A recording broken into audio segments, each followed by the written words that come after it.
Okay, this is Moshe coming to you from Israel in the Galilee, and I'm going to jump into the live stream before people come in and make sure everything's okay, and then put up some posts. Coming to you from Israel. We got that good, and I'll put a couple of quick posts up.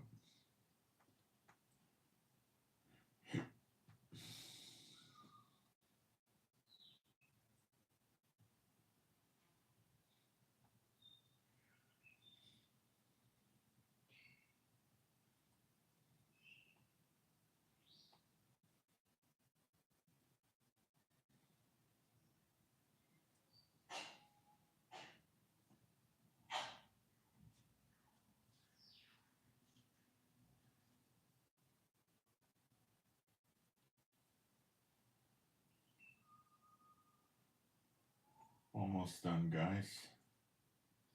Almost there.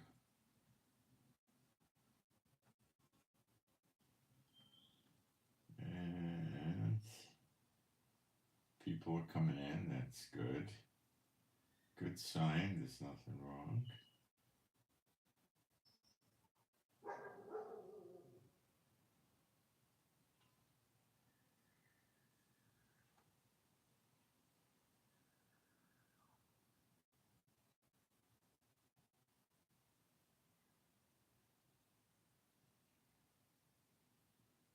All right. Let me get my pin this up.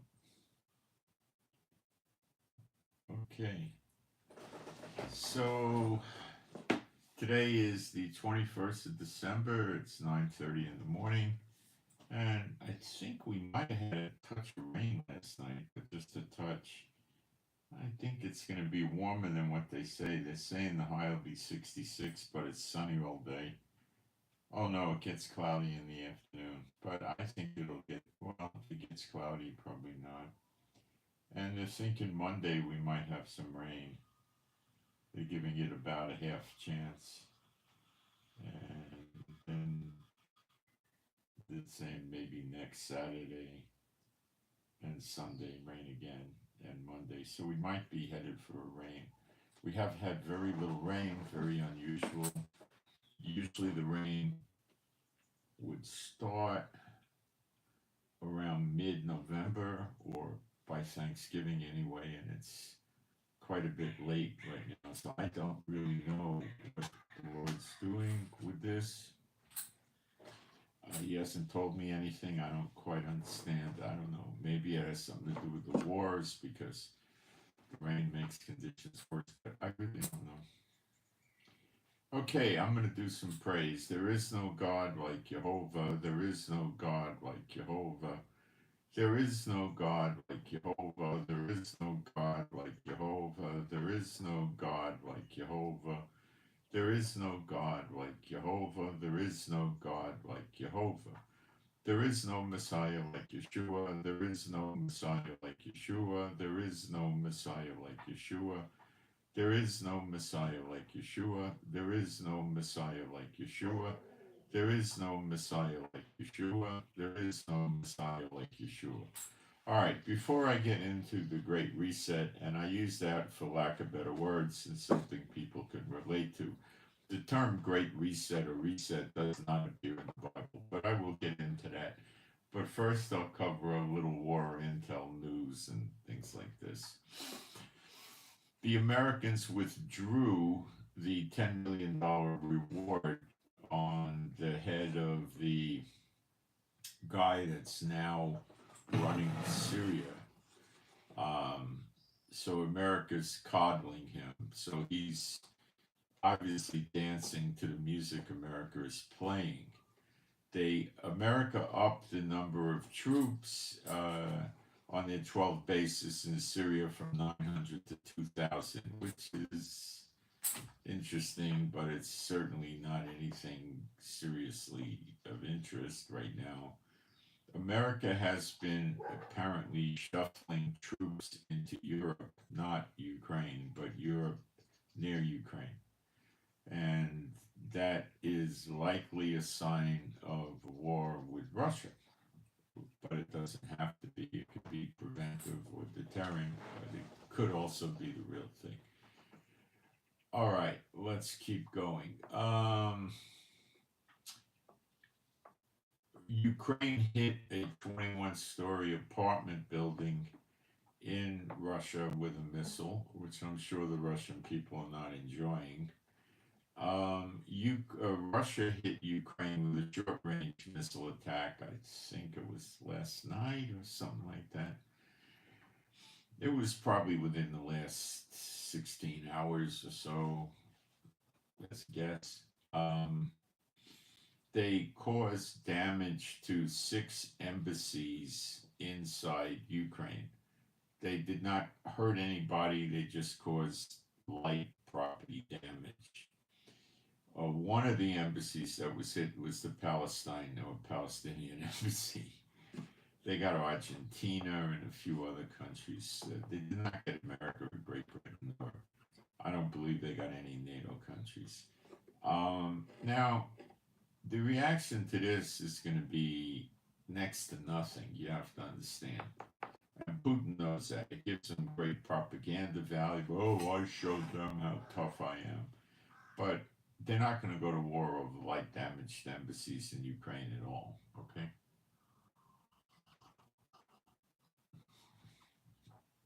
They don't like it, but they're going to file protests and badmouth Russia, and that's about it. It doesn't go in Russia's favor. It goes against them. It makes life more difficult for Putin for sure, but it's not a big deal, believe me. That ain't going to go anywhere. It adds fuel to the fire, but not a whole lot. So that war is still going on, and they're busting each other out, and that's that. The drones are still going on, and I told you that there were, oh, I think I just put it in Telegram. There were drones spotted on 17 American military bases in recent days. And each of these 17 bases was adjacent or next to land owned by China that I've been talking about. So this is what I've been telling you. The Chinese drones, they're put on the land that one particular piece of land is a wind farm. Others are agricultural projects where they export food to China and stuff like this. Um, the sleeper agents are on these properties. People know that. And they have buildings on these properties for their projects, wind farms, agriculture. And I expect the drones were in these buildings and the sleeper agents are there. It's not hard to understand. We'll elaborate. America searches, I don't know, maybe 1 or 2% of the containers coming in the country. So they broke the drones down into parts that wouldn't be recognized as drone parts, put them in containers, shipped them to businesses that the Chinese are own or affiliated with in America. The parts were collected, sent to these places, or maybe one place or several places where they were going to be assembled. Okay, and when all the parts came in, they put them together, and the drones could be placed inside large trucks, like 26-foot trucks or tractor trailers, and easily transported to other places that the Chinese own land, and they could be placed there. Now, they, to be cautious, they may have, and they probably did, break the drones down into small pieces, not 120 pieces, but maybe 6 pieces and 10 pieces in different trucks, so it wouldn't be very discernible what it was.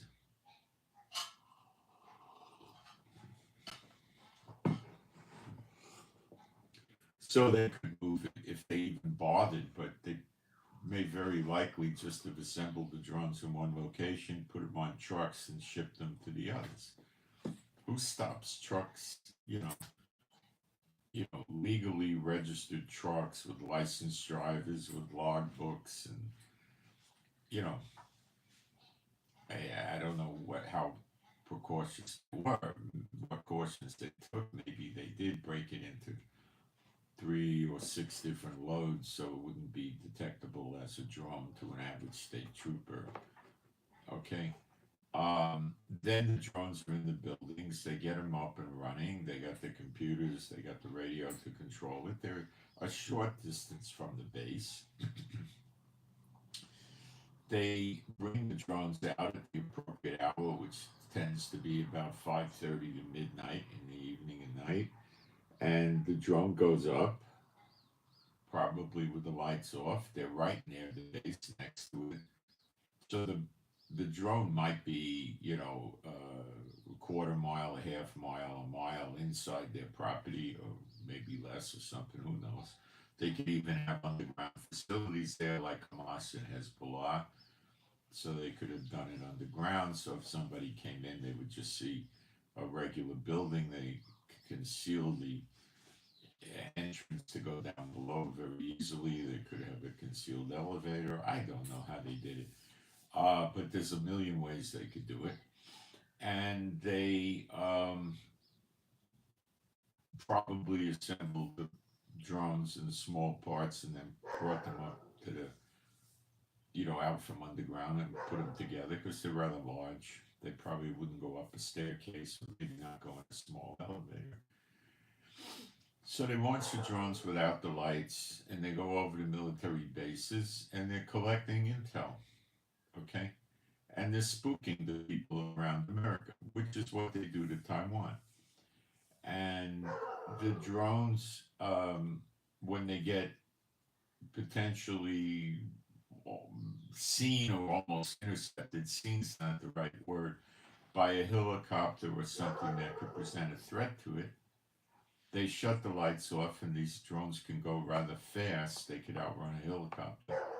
So they shut the lights off on the drone. The drones could likely have some sort of radar jamming, or they might be jamming the radar from their building adjacent to the base with radar jammers and making it appear that the drones were doing it. And of course, since the base is so close, they would get the jamming signal coming from the area of the drones, and maybe that's what's going on.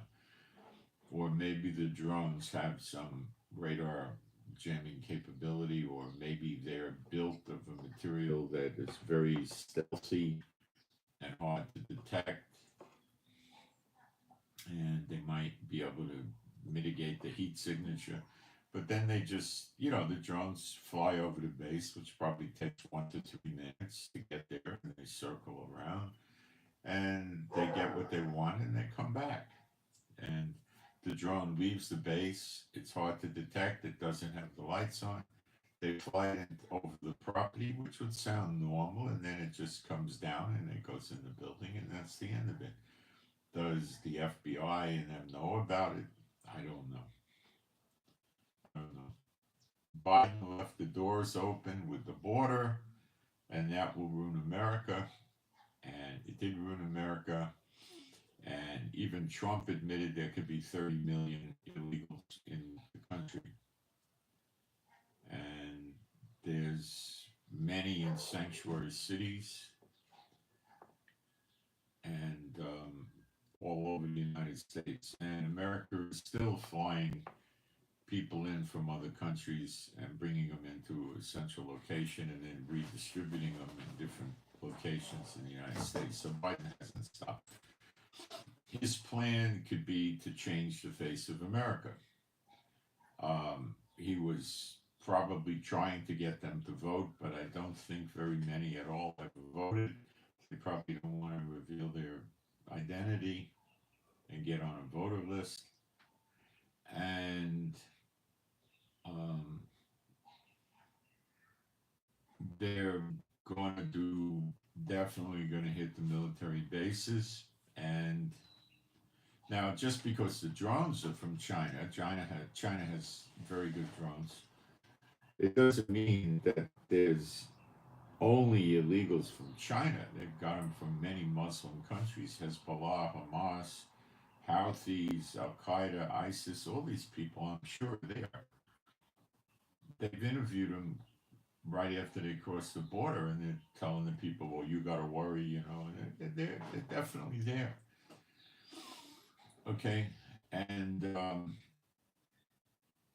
this is probably the beginning of the attack because they want to get intel, and then they keep repeating it because they want to see the response to the American bases. What do they do? What do they activate? Do they have the people go underground or in bunkers, or how do they respond?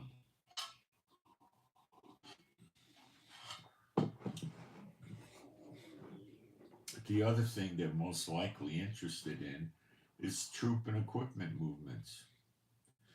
They go back day after day or once a week or twice a week, whatever it is, because they want to see if equipment is being moved out, if planes are coming or going, if cargo planes are coming or going. They want to see what's going on. Okay. Now, Biden moved a lot of troops into Europe. Now, remember, the fewer troops in America, the easier it is for the sleeper agents. So I don't know if Biden wants to just finish America off so it is no more, or he wants it to become a Muslim Sharia law nation and use the economic might of America, the manufacturing capability of America, the weapons of America, which they're likely going to try to seize, and dominate the world that way. Okay? It's not going to work the way they think it's going to work. God's going to kindle fires in and about the cities, and then at the end, waves wash over America, which I believe would put the fires out. So there's nothing left. No survivalists are left. The troops, do they get destroyed there, or do they leave? Probably they leave, because they're looting and pillaging the place, and it says they'll be satisfied. So it means they're going to take the stuff out. So they might take the good weapons out. Remember, there's many millions of these people. A Border Patrol guy said there could be up to 50 million in the country. So if you go with Trump's figure 30 million, and you don't say 70% military age males coming by themselves, you go with 60%, which is the low estimate. You got 18 million. Knock it in half. You got 9 million. Knock it in half again. You got 4.5 million. That's plenty. I mean, America doesn't have that size military, but it probably is 9 or 10 or 20 million. They'll just swarm the bases. The idea is probably to get intel off the bases, okay? To get weapons off the bases and other sophisticated equipment, okay? And they'll bring cargo planes maybe, or they'll bring ships or both, and try to get the stuff out of there. Because they still got a problem with Europe and South and Central America. South and Central America is basically, to a great extent, Catholic, and to a much lesser extent, Churchianity. There's not a whole lot of Buddhism or Hinduism or atheism or communism going there. I mean, Nicaragua's communist, but it's a spot here and there. And Nicaragua's not really officially communist either. So that's why they would want weapons, because they're not done. Okay. The Hur versus the beast system. The Hur favors fake churches, fake Israel, stuff like that. The beast system doesn't like that because it's not working. Look at Israel. That's got Satan worried. Satan doesn't want to go to the pit for 1,000 years. He wants to keep running around. Okay. So a lot of people go into the churches and then they say, gee, What about this scripture? What about that scripture? And then they start realizing the pastors don't have any answers, and they wake up, they come out of the church, they pray, they read the Bible, and voila, they're no longer under Satan's dominion, and they're believers, and now they're walking with the Lord much better, and this is a problem. It's not working. And the fake Israel they set up, that certainly didn't work. I mean, look at us in the last 15 months. I mean, that's not what they want for Israel. Okay?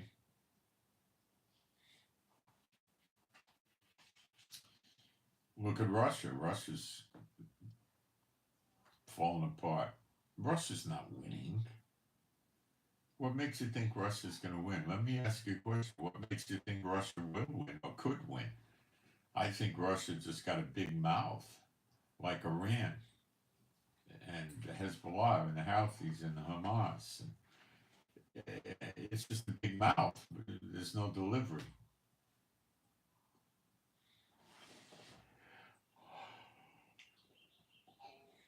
I think that Biden will most likely get the war going with Russia before Trump comes, because he knows if he waits and Trump comes in, one of the first things Trump's going to do is get on the phone with Putin. And Putin will talk to him. And the theme will be, listen, I'll put as much pressure as I can on Ukraine to back off. You back off, give me a few days, we'll talk. I'll meet you somewhere, you could come here, I'll come there, we'll do it on the phone, whatever. Let's figure out a plan. And Putin will definitely enter into negotiations with Trump. He said so. I mean, he'll be glad to. So how does Biden stop that? There's only one way, and that is to get the war with Russia cranked up before January 20th. And I don't think he's going to do it on the 18th or the 19th. I think he's going to do it real soon. I have a funny feeling about Christmas this year. I don't know what will happen, if anything, but I have a suspicion. Some guy did a car ramming in Germany. I think it was some kind of Christmas open market or something like that, and he killed some people and injured a lot of people on the Christmas thing.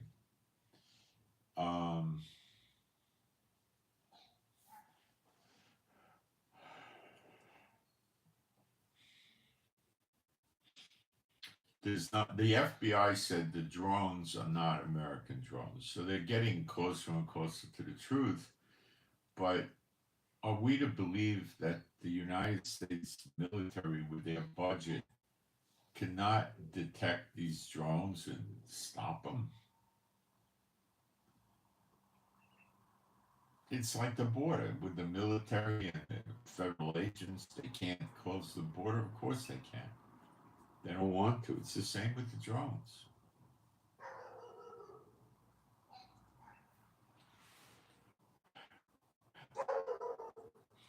Are the drones an end in itself? Of what? Where does it take China?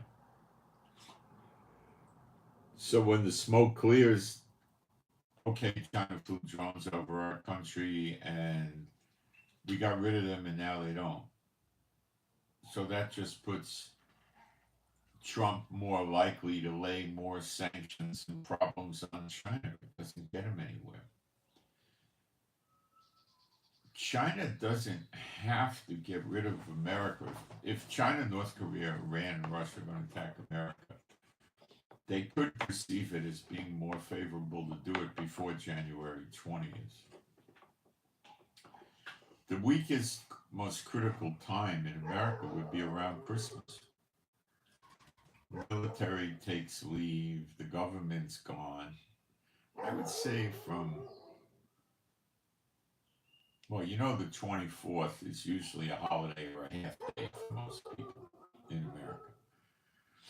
But a lot of the higher ups, like the executives in government and the military, you know, they're going to try to blow out of Dodge starting around the 21st of December and then come back after New Year's. That's a big day. Big day. That's a big holiday. Um, Congress won't be in session. They'll be scattered all over the globe. They'll be in the Caribbean. They'll be in Europe. They'll be skiing in Vermont. They'll be in Hawaii. They'll all over the place. You know,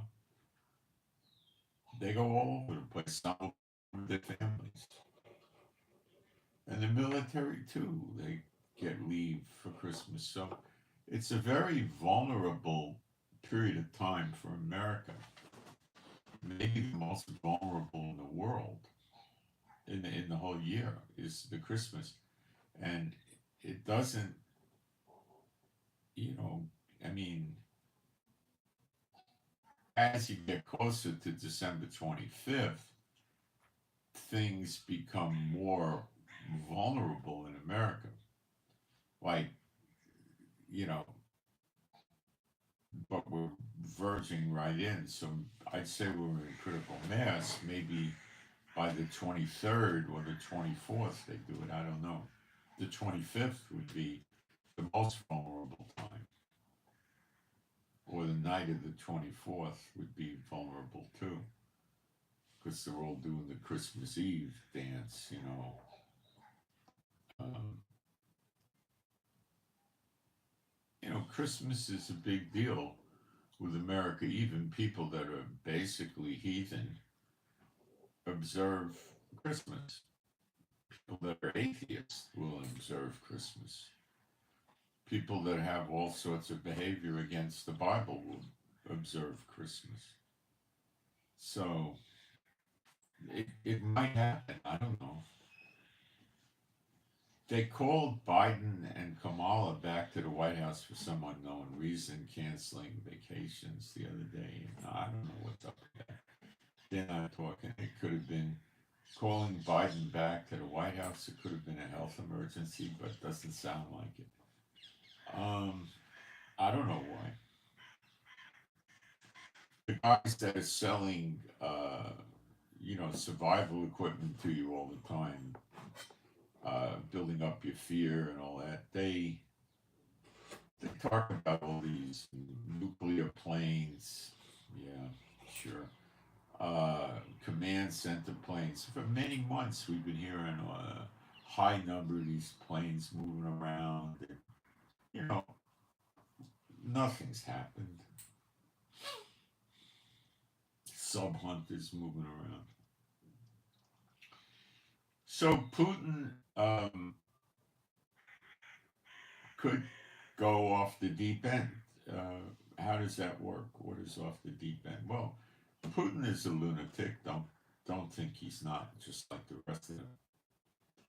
He might decide, well, if I don't have a Russia, you know, I don't want them to have a NATO. So he might be thinking, let me start up with NATO. And the first thing they'll do is want to sit down with me and talk. So then I can talk. I'll say, sure, you want to talk, talk. Well, let's stop the fighting for a couple of days. Okay, I'll stop, talk, right?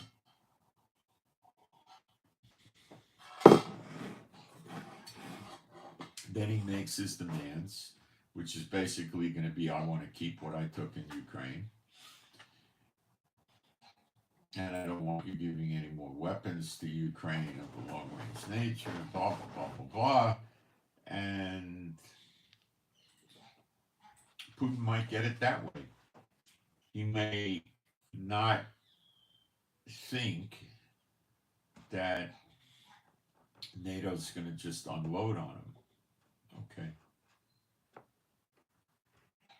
So you have to understand with the Biden administration, we don't know what to do about the drones. We don't know where they are. We don't know this. We don't know that. Combined with the massive amount of people crossing the border without processing the normal way to become permanent residents or citizens is tied together. Don't think it's not. Okay. Um, And Trump is trying to control things in the world now, which is extraordinary. I never heard of a president doing that. I don't think he did it when he got elected the first time, because I don't think he was familiar with the government and the office of president. He didn't know what he was getting into at that point in time. So he figured it out, and now he's much more adept because it's not his first time to the rodeo, and he's trying to dictate to people, different countries. Um,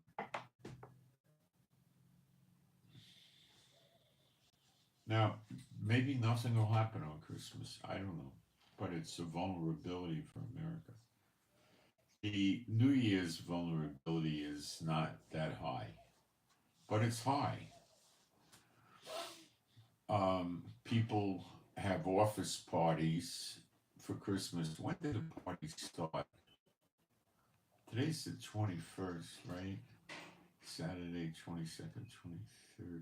Probably a lot of offices had their party Thursday and Friday, and some will have it on, let me look at the calendar.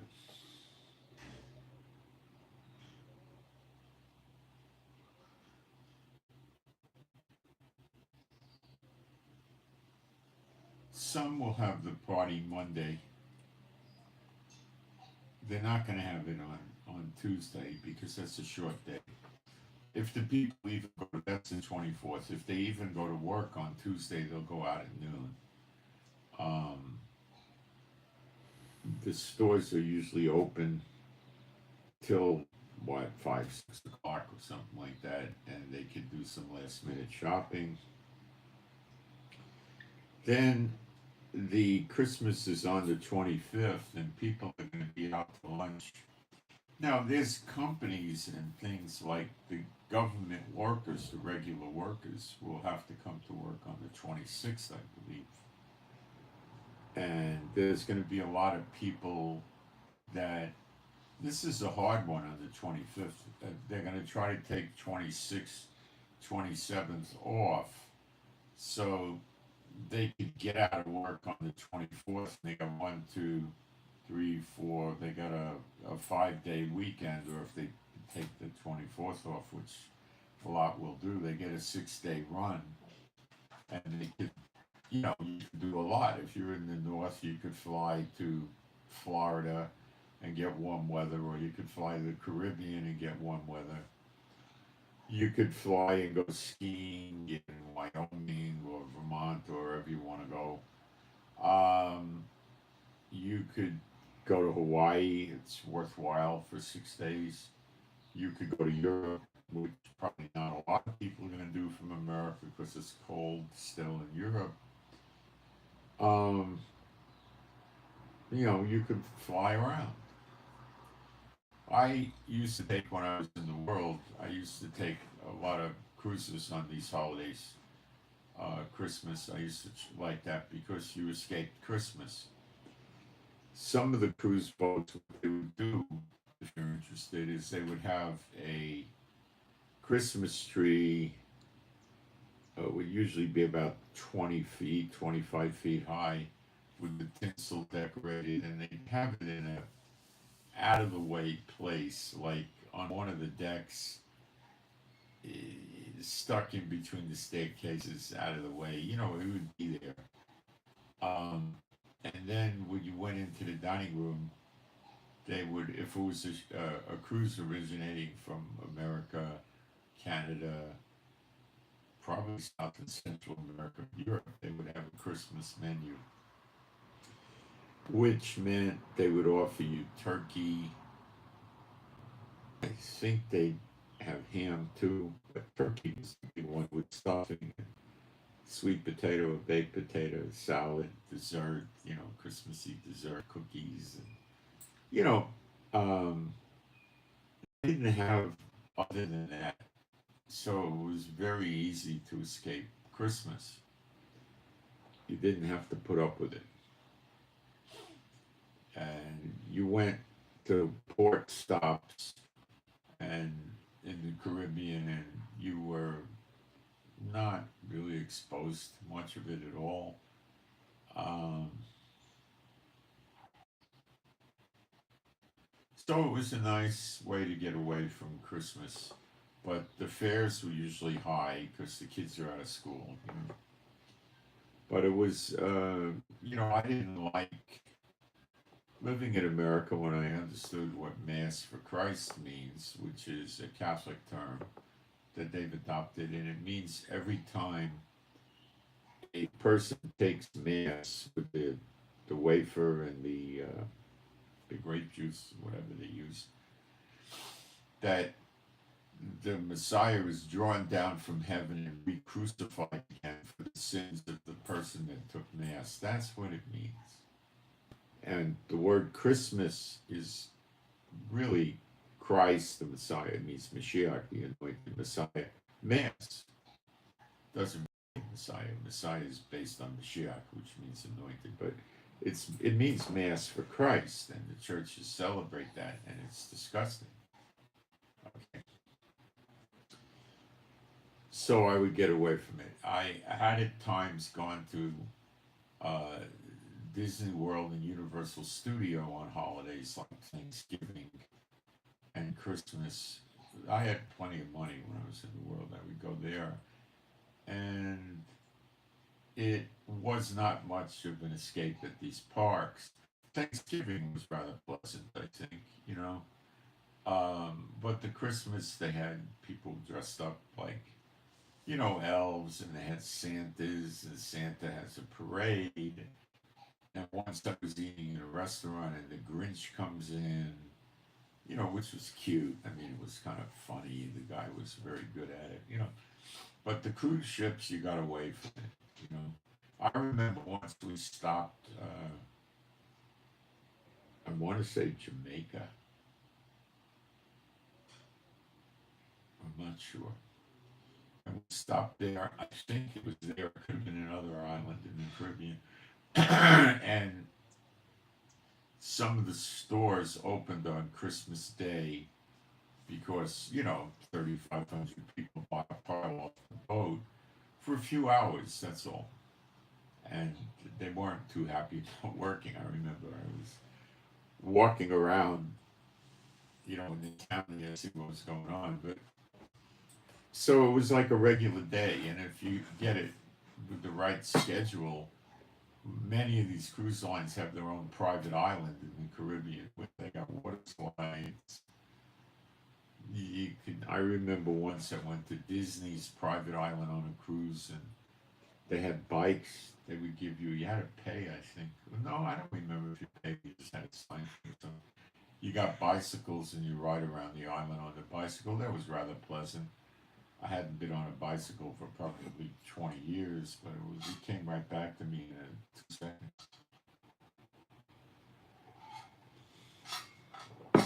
And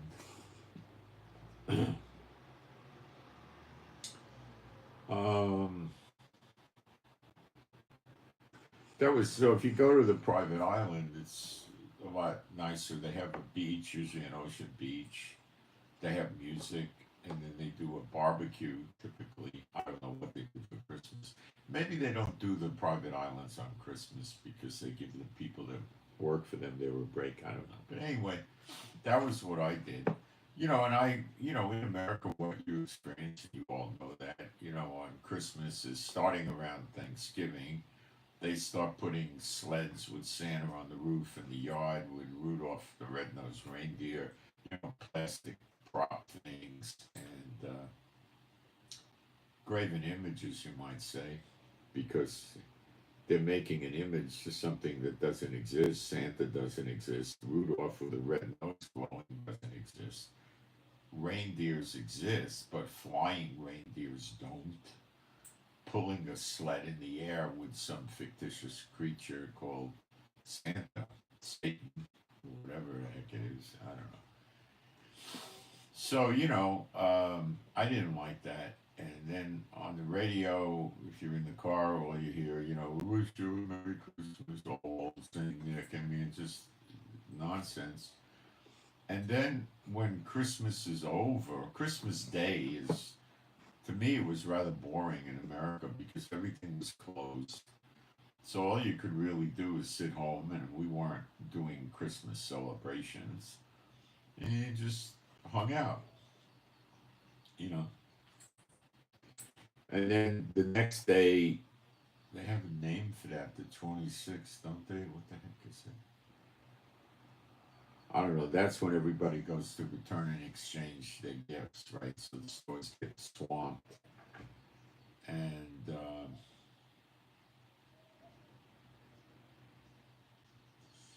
then things are, people come down from Christmas slowly.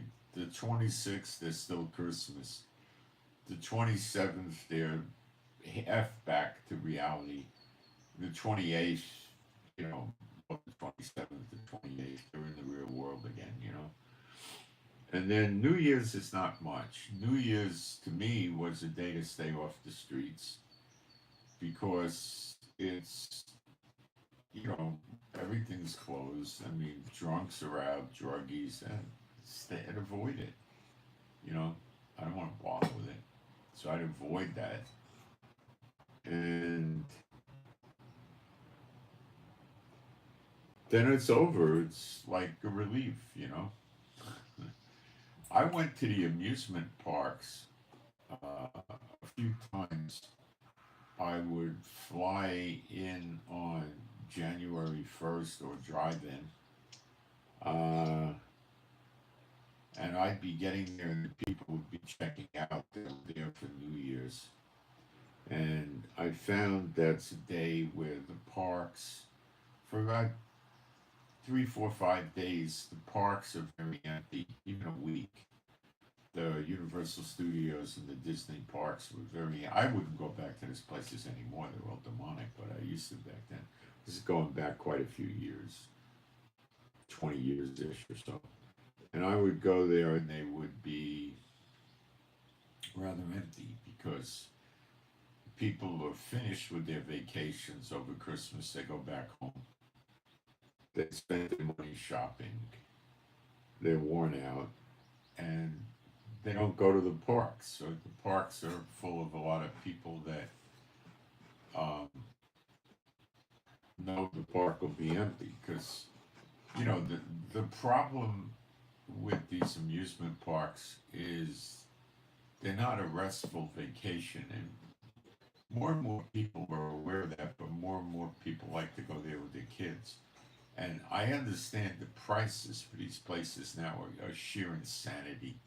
You know, um, they want to take the kids there and expose the kids to demonic themed things like, Peter Pan and I don't know, all their other junk.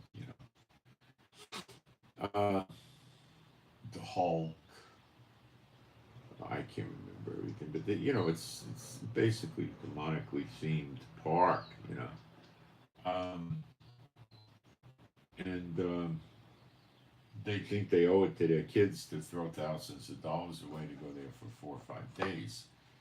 And a lot of people get burned out on that. And what they do instead is they go find themselves a all-inclusive resort in the Caribbean or Mexico or someplace where it's warm in the winter. Then they fly down there, and what do they do? Well, you get up in the morning, you go to your buffet breakfast, and you have what you want. Then you go back to the room and you change into your bathing attire because now it's warm outside or warmer. And you go down to the pool area or the beach area and you lay in the sun and you're going to get burned because you're coming down from the winter, right? So, what I learned is if you're going to go out in the sun and you're not used to the sun, and, I'd say about the most you could do is 30 minutes without getting burned. And what are you going to do the rest of the day at the beach? Well, they have different things you could do. They have entertainment. They go into like the town or the city and you walk around. You know, it's mildly amusing. It's restful though. It's restful. So what you can do is you can get yourself one of those places where you got shade, a little cabana or something with a covering over you, and lay out there by the ocean and do internet or read or fall asleep or and then go in the jacuzzi for a while and kind of go swim in the pool or the ocean and just don't sit there and bake in the sun. But a lot of people will do that and they go out in the sun and they'll stay there the first day, or maybe they make it through the first day, then the second day they're red like a turnip. And then, that kind of ruins the vacation. So you got to be, conservative. So I often thought those all-inclusive resorts were kind of, if you want to rest, that's good, you know, that's a good thing. And you got to get a place that has a facility where you can stay outside by the ocean or the pool, whatever you like, without the sun hitting you, and then you'll have a much better vacation than the people that just lay down in the sun. I used to see these when you take these ships and you go on a 3 or 4 day cruise out of Florida. You get a lot of young people on these cruises because they don't go for a week, so they get a 3 or 4 day cruise, and what I used to see them do is they'd stay up all night. They're predominantly single people, and they're looking to meet other single people. So you got the debauchery on the boat for sure, and you got the gluttony with the buffets and the unlimited food and the alcohol. But they go. I don't think I would enjoy going on a cruise anymore. I, what would I do there? The people are wearing as few items of clothing that they can, thongs. And, some of these boats they're topless. If you take Europe and other countries, they got topless. Others have a topless area where the people go naked. I was on an Italian cruise once, and there was a woman that was topless and bottomless taking a shower out on the pool deck in front of everybody. I didn't see it. Somebody in my party saw it, and it's what would I do there? I mean, you go to the dining room and you sit there and you shovel food in. I don't eat that much anymore. What am I going to do there? You know, and then I don't drink. I don't want to sit out there in the pool and bake. What I used to enjoy is walking on the running track the cruise ships have. I'd be out there and I'd take my shirt off and wear shorts, and I would walk for 30 to 45 minutes, and that would be my sun dose of the day. And I was able to sustain, without getting really burned. And do it every day, you get a nice tan. But you go out there, so I used to see these young girls, they'd go out there on the pool deck. I'd be exercising early in the morning. And they were staying up till 3 o'clock in the morning, probably. And then they would wake up at, I don't know, 7, 8 o'clock, and they'd go up to the pool deck, get a shea lounge, lay down, put the suntan lotion on, lay on their stomach, and go to sleep for hours. Then get up and put the lotion on their stomach side and lay there and go to sleep for hours. And I imagine they burned themselves. When you're on a cruise ship or membership to Tarshish, the sun bounces off the water and hits you, as well as coming down from above. So you get a double dose of sun. So, ships of Tarshish, I would be quite confident, are the cruise ships. So, you got to be aware of the sun on the boat. But anyway, I'm going to go do the Great Reset with you now, but I'm going to take a fast break, and then we'll get into it. And again, that's not a biblical term, but it is essentially what's going to happen.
way to start with the Great Reset is to figure out how we got where we are using the Bible. Okay? And the root of it goes back to the Israelites arranging for the Romans to kill the Messiah a long time ago, roughly 2,000 years ago, right? So then God decided to punish Israel, understandably so. Let me check the live stream and see if I got to throw the garbage out. It'll be very fast.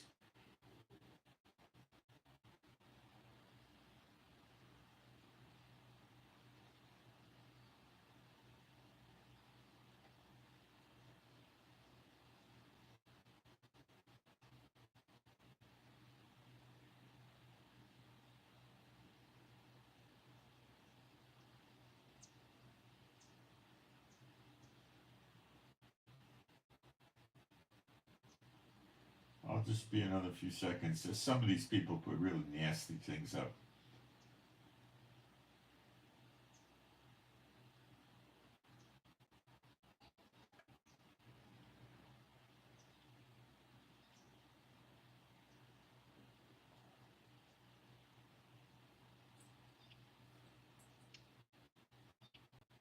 A quote from the Pope we don't need.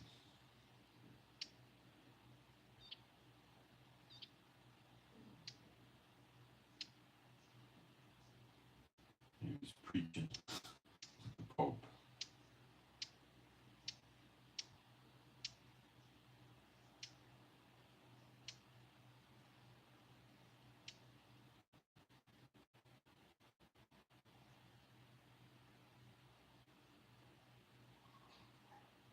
Okay. So the punishment on Israel is 2,000 years, and it's in the Bible. And I'm going to read it to you. It's 2 verses, and the church never teaches it. But that's because the church doesn't want you to know things. The church isn't the church. But you can't convince people of that. Okay, Hosea 6, 1 and 2. Now, you can convince some people that fear God and believe the Bible, but the ones that are, more into the flesh, they're going to go for the church. Come and let us return, Hosea 6, 1 and 2. Hosea 6, verses 1 and 2. Come and let us return unto the Lord. That's not the church, that's Israel. The church can't tell you, we're going. It's Israel. For he hath torn, and he will heal us. He hath smitten, and he will bind us up. Okay? Now, these things are not indicative of a Jubilee year, referencing Isaiah 61, the acceptable year. It's another indication it's probably not a Jubilee year. The lack of rain is another reason,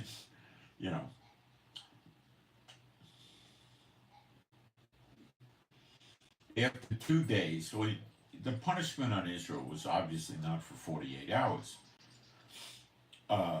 Peter said 1,000 years is like a day unto the Lord. So it's roughly a 2,000-year punishment. Babylonian captivity was 70 years, so the Lord said 70 years.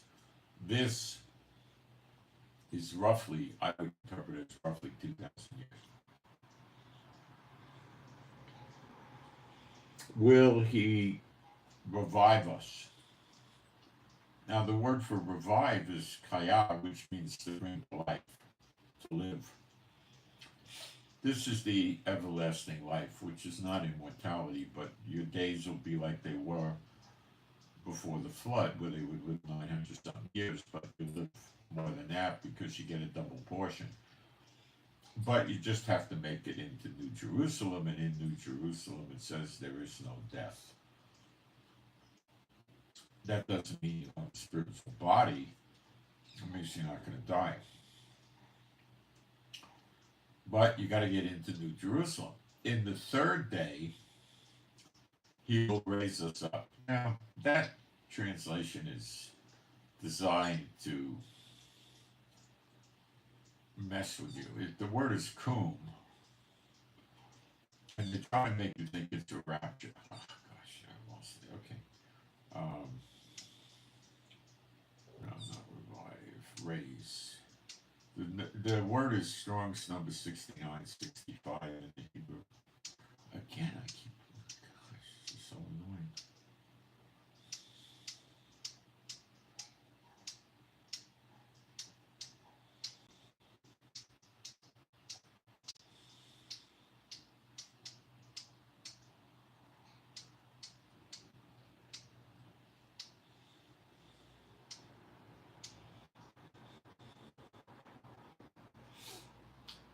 Strong says it means abide.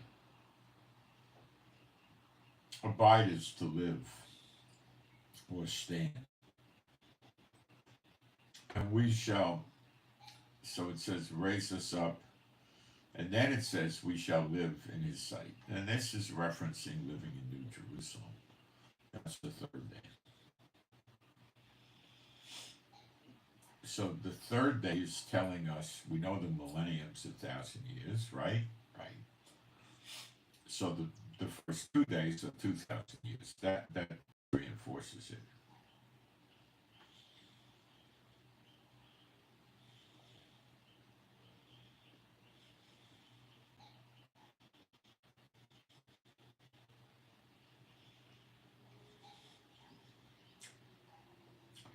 Let's do verse 3. Just, I got a little shot in the dark I'll take. I don't know if it's true. Then shall we know if we follow on to know Jehovah is going forth to prepare as the morning, prepared as the morning, and he shall come unto us as the rain, as the latter and former rain unto the earth. Well, we're not getting any rain or anything to speak of, so I thought that would be interesting to bring that up. I don't know if this really means anything though, but I just thought I'd bring it up. Okay, so we know about the 2,000-year punishment, and basically it doesn't have to be, my interpretation, it's not an exact 360 biblical days to the year, 360 times 2,000. I don't believe it's got to be precise on the head, okay?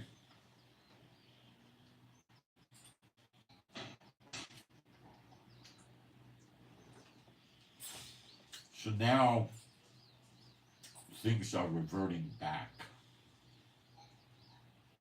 okay? But not the same as they were, because we get a double portion this time. That's in the scriptures. Let me see if I can find that verse for you.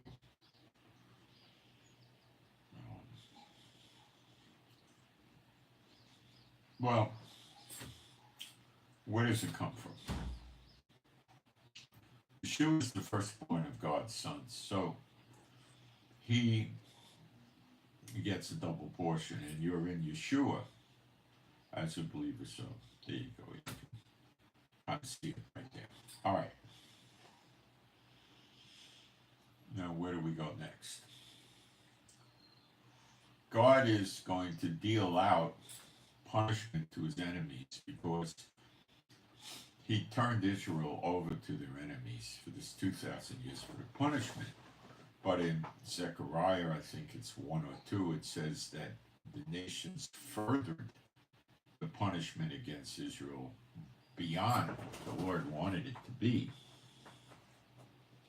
I mean, you know, they were getting expelled from all the countries. They were in the concentration camps, and then Stalin may have killed more than Hitler and all this stuff, okay? And Israel's been in not constant war every day, but many, many wars since 48.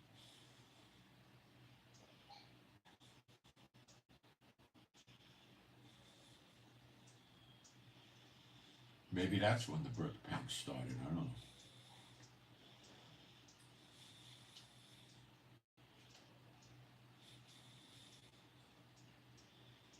Okay, so what the church never teaches you is there's a year of recompenses. Let's study that quickly. Isaiah 34:8. For it is the day of the Lord's vengeance. So there's a day of vengeance. As you see, the day of vengeance is in the year of recompenses and in the year of redemption.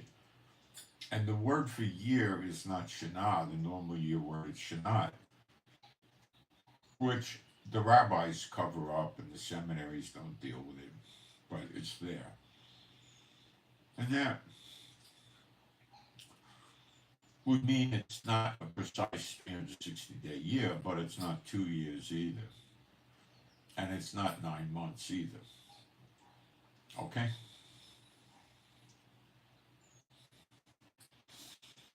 The day of the Lord's vengeance and the year of recompenses for the controversy, that's the disagreement, the strife that God has with the nations of Zion, which is Israel.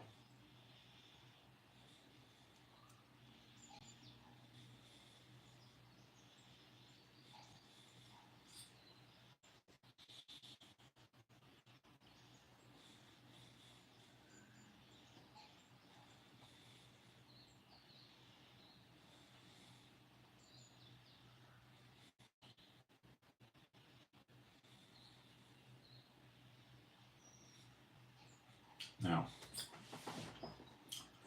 that is what we're in now. The Lord told me we're in recompenses on August 10th, 2023. So it's coming towards the end of recompenses, and when recompenses ends, it's the day of vengeance, which is the beginning of redemption. So we're very close. Now,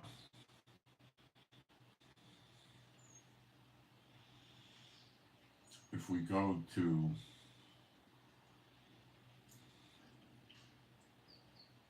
I think it's Isaiah 63,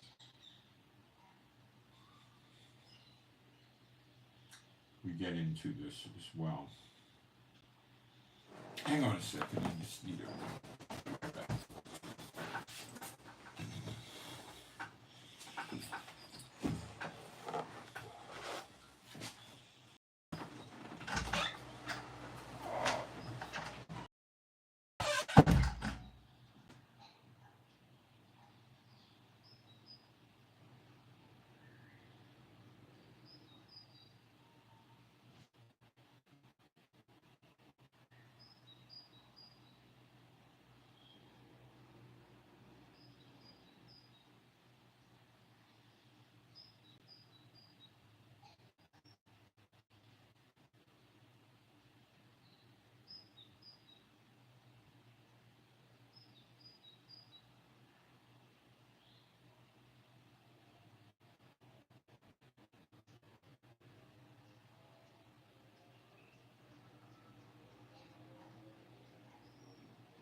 Now, back to the mass for a second.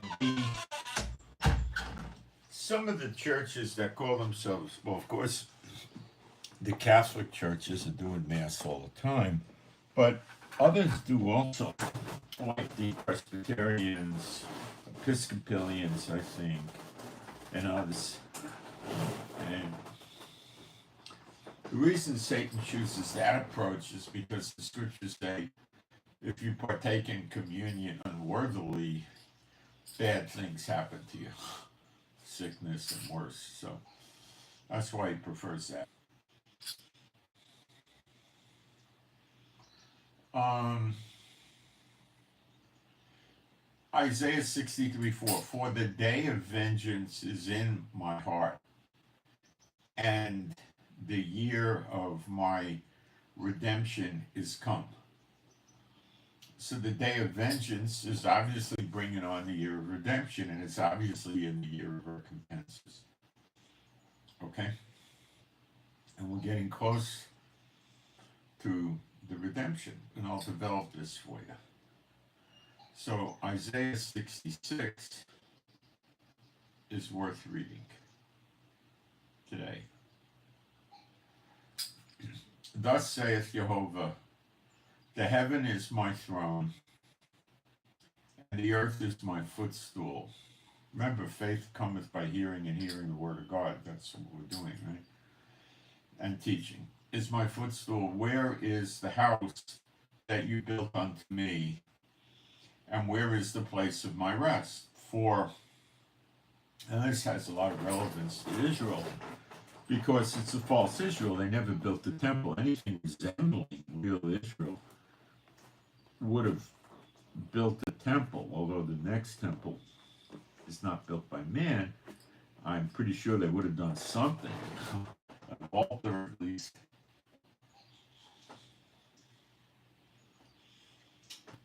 For all those things hath my hand made, and all those things have been, saith Jehovah, but to this man I look, even to him that is poor and of a contrite spirit. The word contrite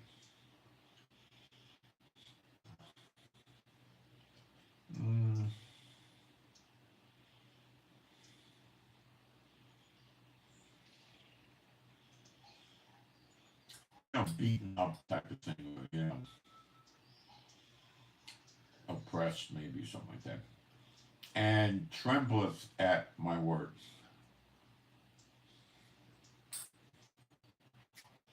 So when you see the rich people, don't think they're going to be saved. And then, we'd have to talk about what's a rich person, I put videos up on my Telegram showing you people buy cars for over $1 million. $400,000 for a car is not much. Okay. They buy wristwatches for millions of dollars. $150,000, $250,000 for a wristwatch is not much for these people. So make sure that you get a more reasonable understanding of what is poor.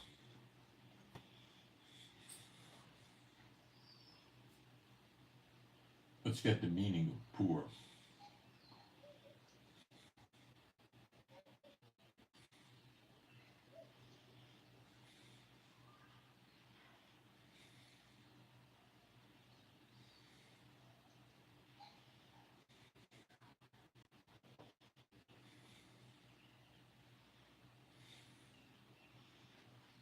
It can mean needy.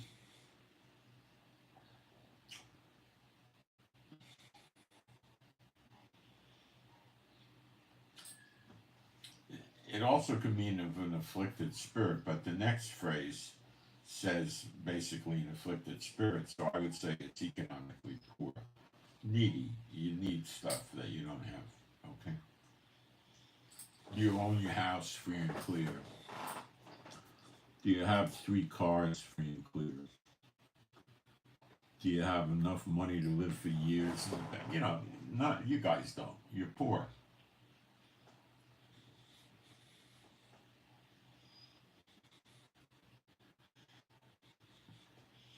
He that killeth an ox is as if he slew a man. He that sacrificed a lamb, as if he cut off a dog's neck. He that offereth an oblation, as if he offered swine's blood. He that burneth incense, as if he blessed an idol.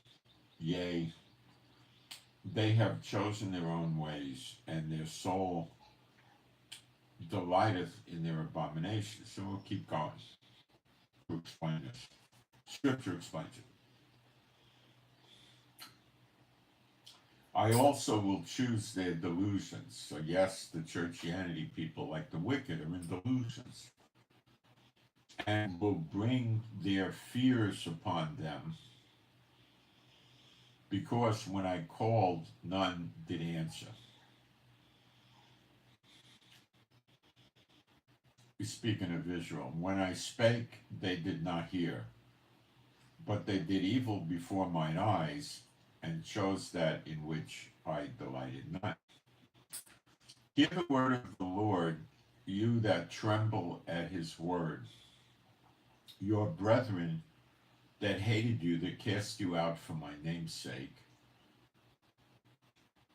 let Jehovah be glorified, but he shall appear. Now this is not the return, it's appear. It's Strong's number 7200 Ra'ah.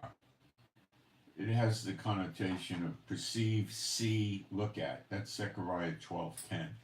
They shall look upon the one whom they have pierced. Okay, foreign to the church. They don't know about this. See, the church doesn't go around and study the churchianity people. The vast majority of them don't go around studying the Bible. They think they have the Holy Spirit. They don't. They have an unclean spirit, 2 Corinthians 11:4. And they can't understand the Bible. Then this guy at the pulpit in the big building nobody gets to live in but pay for, he explains the scriptures to him, of course, falsely. And they, oh, now that makes sense. Then they get confirmations in the study Bibles and the commentaries. Oh, that makes sense. And they get steeped in falsehoods because they don't know the truth. Okay? And they're probably never going to know the truth.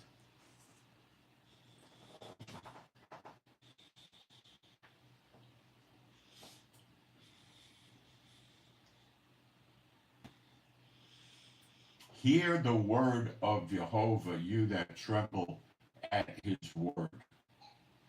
Which what we're doing. We're hearing the word of the Lord. Now, your brethren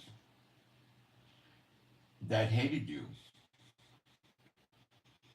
that cast you out for my name's sake, said,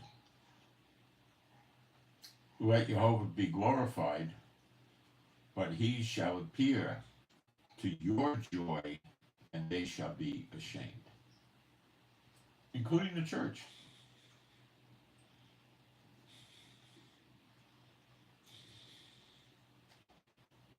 I think, but it's mainly focused on Israel here. Because they rejected the Messiah. It's not really going to go on in church. It's really for Israel. Because they rejected Yeshua and blasphemed him and everything else. A voice of noise from the city. And you got to pay attention here. A voice from the temple. A voice of Jehovah that rendereth recompense to his enemies. Now this is not in the past. A voice from the temple, that didn't happen when Yeshua got killed.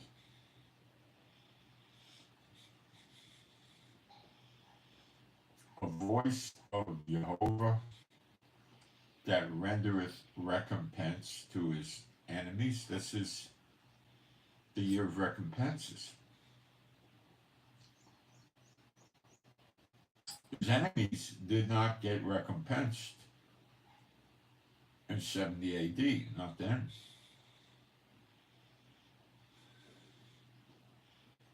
And all the other enemies were not recompensed. It's going to be different, probably in the next month or two, maybe the next week or two.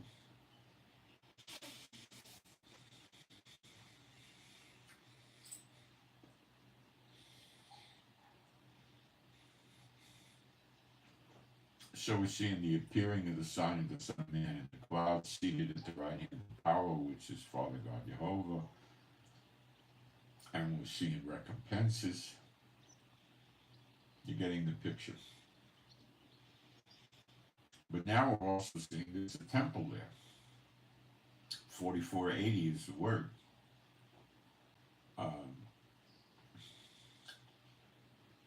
It says it's from Hekal, which is a temple, sanctuary.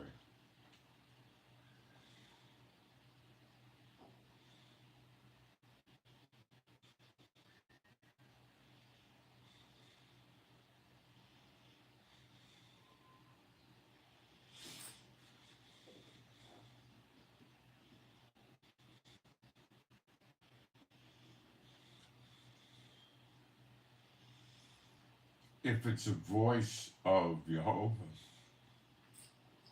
I would say this is the temple. Okay? So now we're getting yet another scripture that the temple is going to be here. But we're also seeing that the Lord is rendering recompense to his enemies. So there are temples here in the year of recompenses. I mean, this is all good news to you guys.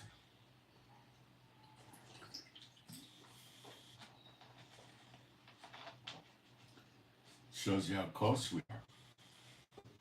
It's good news to me.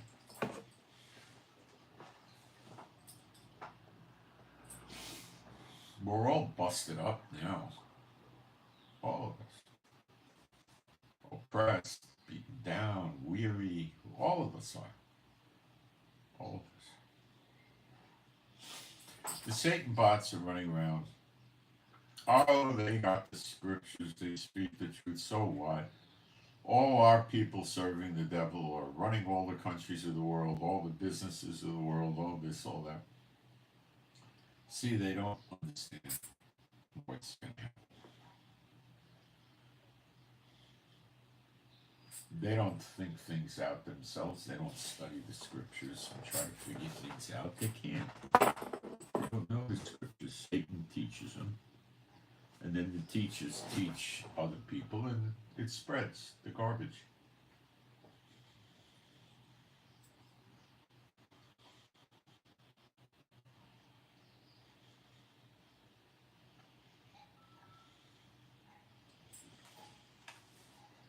Isaiah 66:7.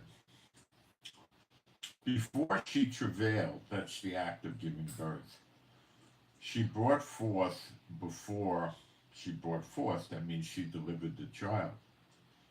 Before her pain came, she was delivered of a man child. Now, this is them completely twisting the scriptures to confuse you and make you think this is the birth of Yeshua. But I will show you what it really says. Before she travailed.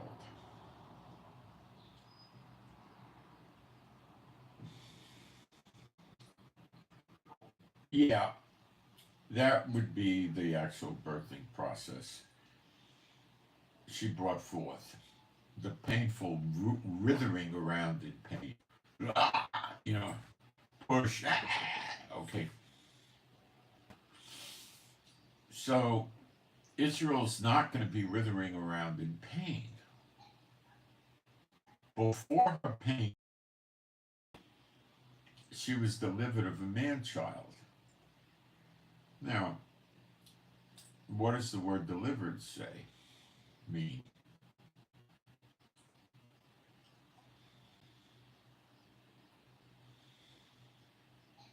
That's a connotation of slip.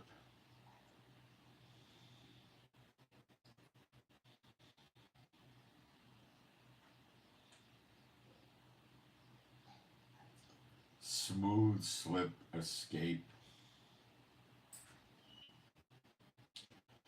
There used to be an old phrase in America, slip a sucker, which is give birth to a baby. A baby's a sucker. Um, you probably got to go back to the 1700s, 1800s or something like that. 1800s probably. She was delivered of a man-child. What is the word for man-child? Sakar. And what does that word mean? We'll go to Strong's. A male, it doesn't specify man or animal.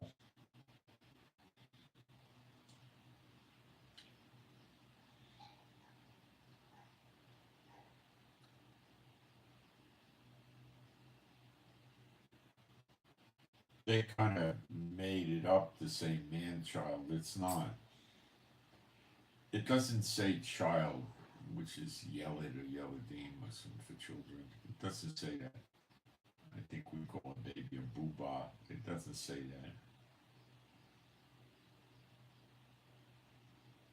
It says a male.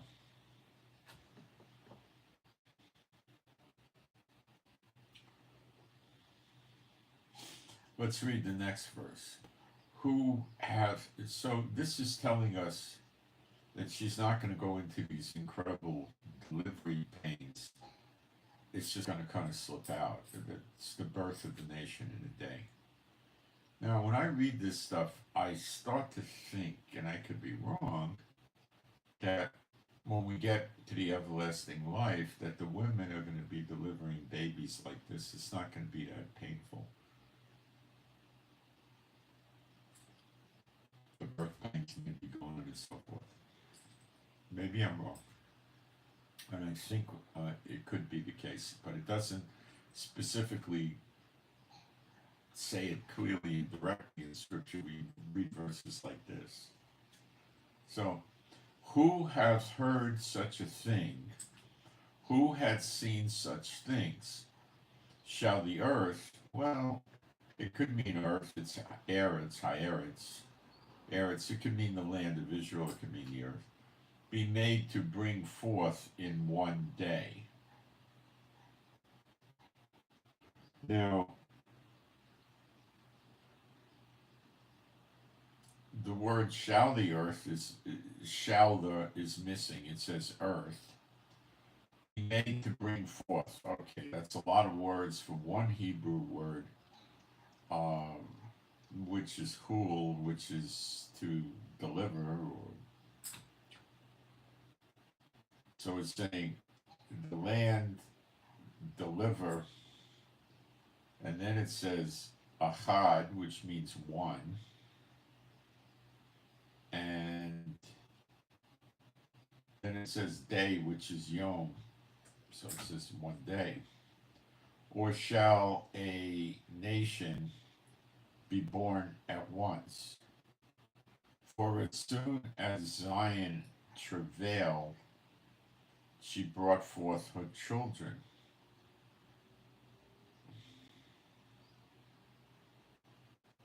This is Zechariah 12. She's under siege. She's travailing. It's probably not a long siege because it's talking about, one day. It could be a very, very brief siege, hours even.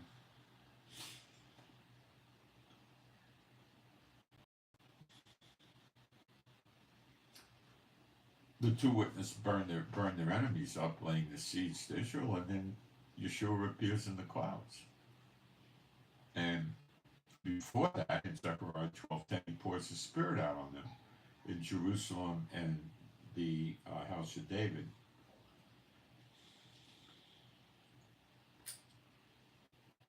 And when they see Yeshua, John 6:40, those that believe and see him shall have everlasting life. And that's the birth of the nation in a day. Because the result of that, you could detect in Jeremiah 31. They shall all know me, from the least of them to the greatest. They're not going to go around saying, know the Lord. I will put my law, my Torah, In their inner parts, give them a heart of flesh. Another place he says he puts the law in their heart. This is the nation of Israel restored to Jehovah and Yeshua.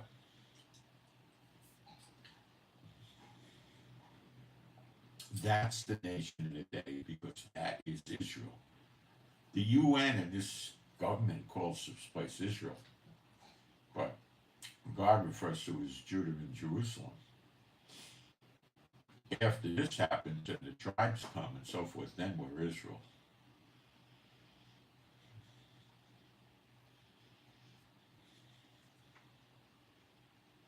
It's fake Israel in the right place and the right people. But they try to make you think that this is God's country, and it's not. Not at this time. It will be. And God knew this would happen.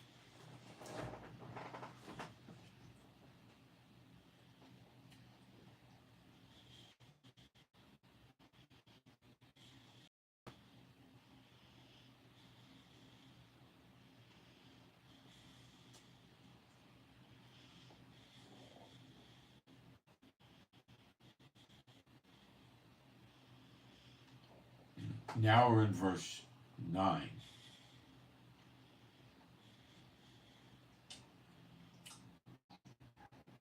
Remember back in 8, as soon as, and that word is, let's check that.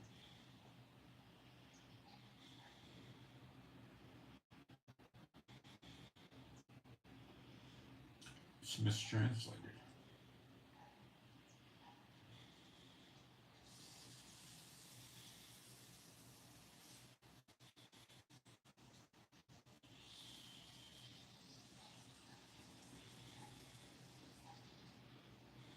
It would mean also.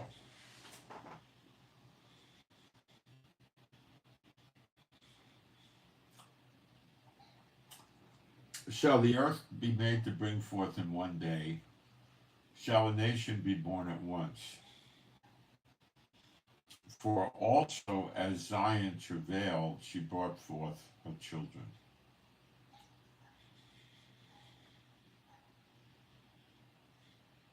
What I'm really saying, also Zion travailed.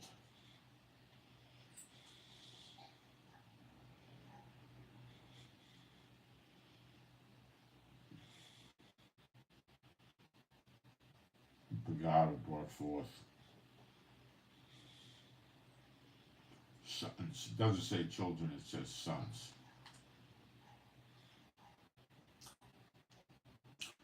The word her is not in there, it just says sons. Shall I bring to the birth and not cause to bring forth? In other words, he gives her the travail of giving birth, but doesn't have the nation born in a day. He doesn't do that, saith Jehovah. Shall I cause to bring forth and shut the womb, saith Elohim. Rejoice you with Jerusalem, also be glad with her. All ye that love her, rejoice for joy with her. All you that mourn for her.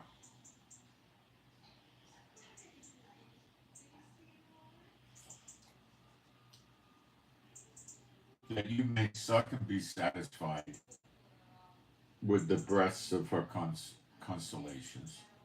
This is allegorical. That you may milk, drink the milk, drink the nourishment, and be delighted with the abundance of her glory.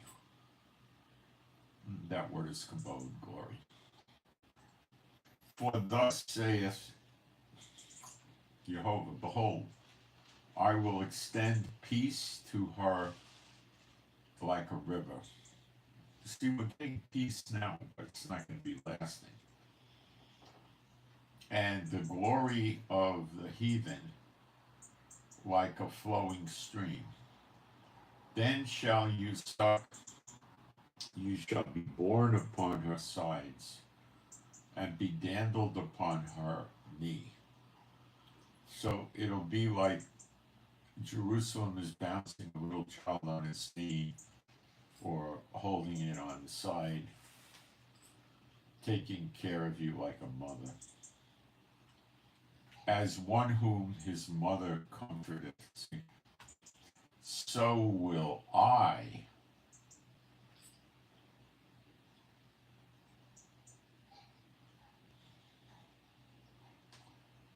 No, it doesn't say so. It says can. Yes, yes. Yes, ani. Yes, I comfort you.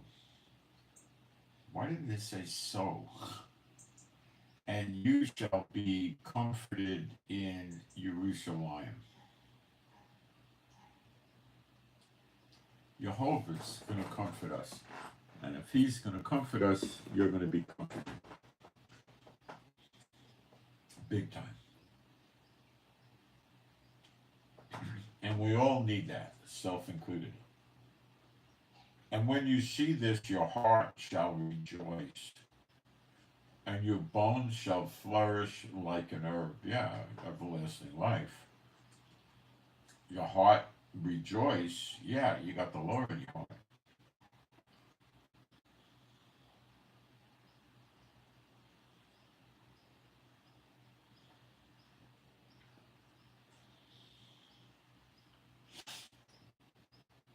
Your bones shall flourish like an herb.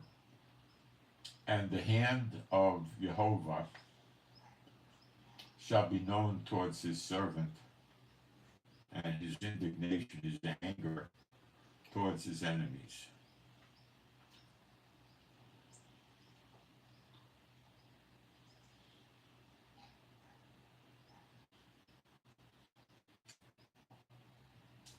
For behold, Jehovah will come with fire.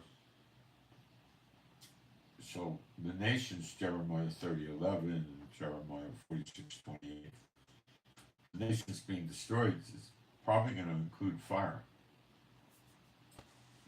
And with his chariots, a whirlwind. Now, when it says the continuing whirlwind of the Lord shall fall with pain on the head of the wicked, maybe he's talking about the chariots. Let's take a look.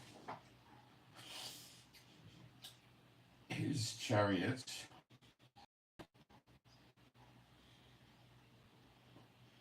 Merkabah.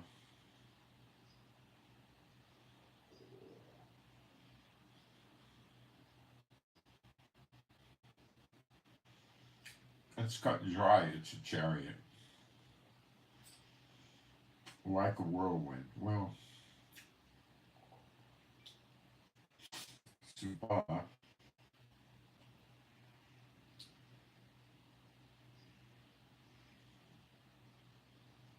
the wind of a storm, like a hurricane kind of thing.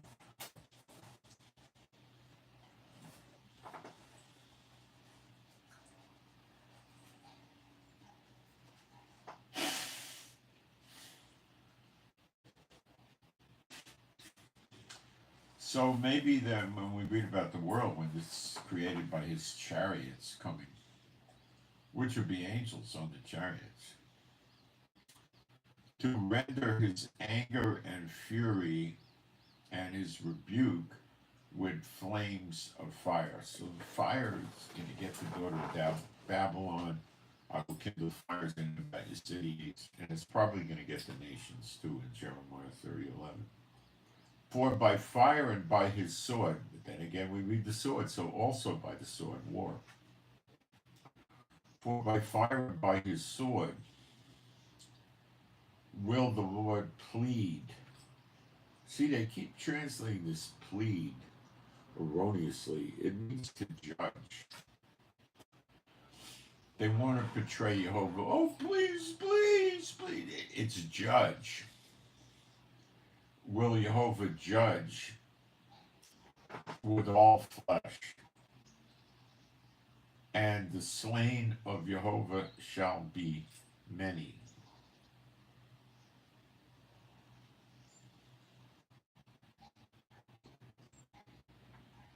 I think many is probably translated okay.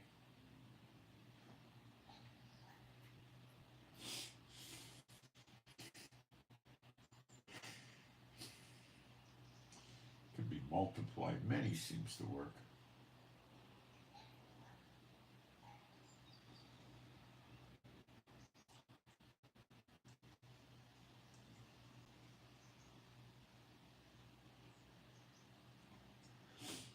They that sanctify themselves and purify themselves in the gardens behind the tree, behind one tree, in the midst, eating swine's flesh, and the abomination and the mouse shall be consumed together, saith the Lord. Well,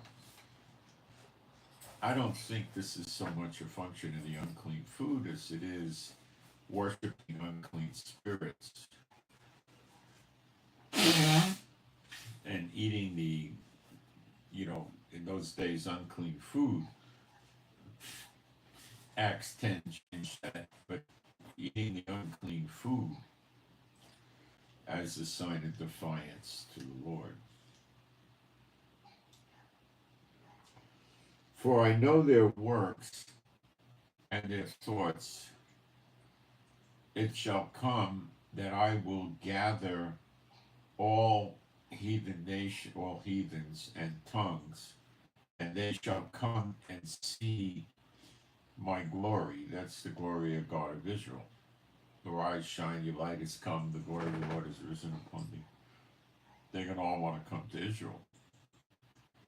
And I will set a sign among them, and I will send those that escape of them unto the nations, to Tarshish, Put, and Lud, that draw the bow, to Baal and Yavin, to the isles afar off, that have not heard my fame, neither have seen my glory, and they shall declare my glory among the heathen. So people will be going and evangelizing.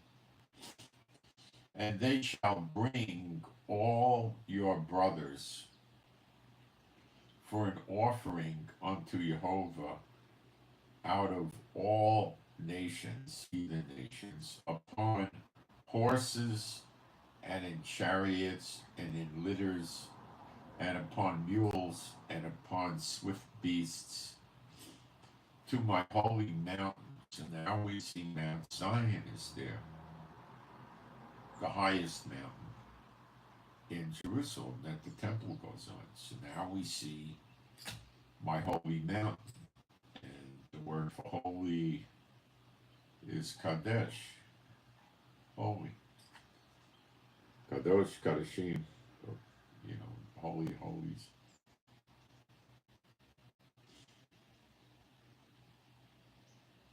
As the children of Israel,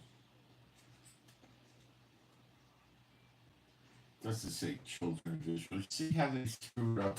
It says Ben, the sons of Israel. It doesn't mean young kids. The sons of Israel.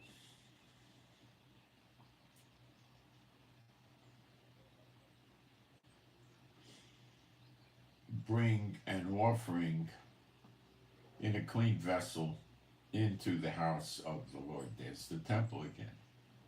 And I will also take of them for priests, for Kohanim, and for Levites, saith Jehovah. For as the new heavens and the new earth, which I will make, shall remain before me, saith Jehovah, so shall your seed and your name remain. So your seed, your children, will be good. You're not going to have the bad kids anymore.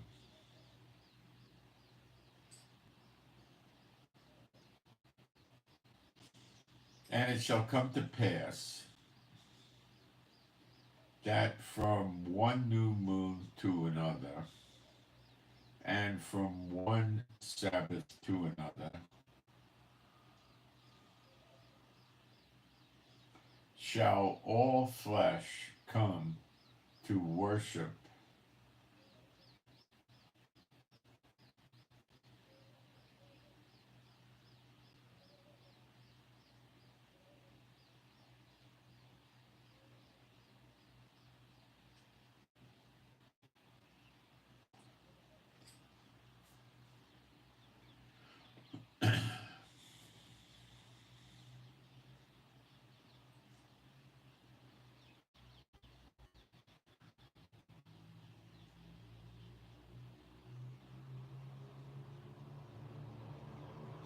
Oh, I skipped the verse 21. And I will also take of them for Kohanim and for Levites, saith Jehovah.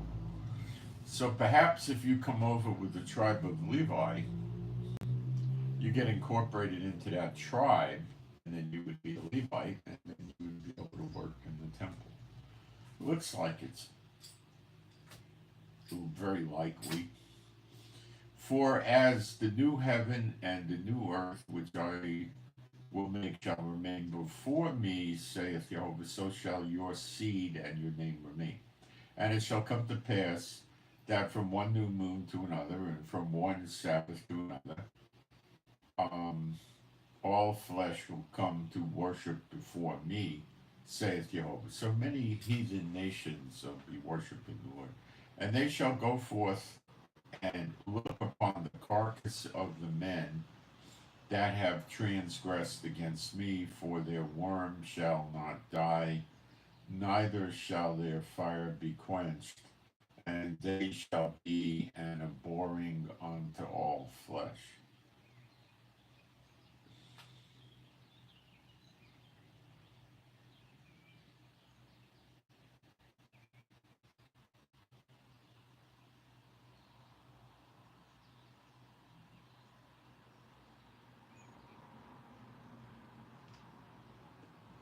Okay.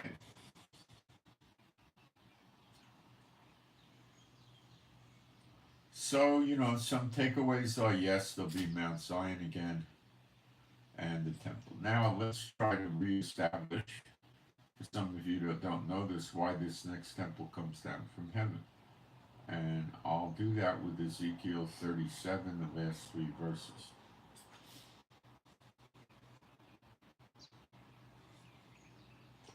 Moreover, I will make a covenant of shalom, peace, with them. It shall be an everlasting covenant, as an everlasting life. The word for everlasting is olam. It means from now off on into the indeterminate future. There's no end, so to speak. A covenant is agreed with them, and I will place them. Now, the word for place is Natan, 54:14 Strongs, and multiply them, and will set my sanctuary. Well, the word for set is also Natan, 54:14. So let's use it like they used it 6 or 7 words before.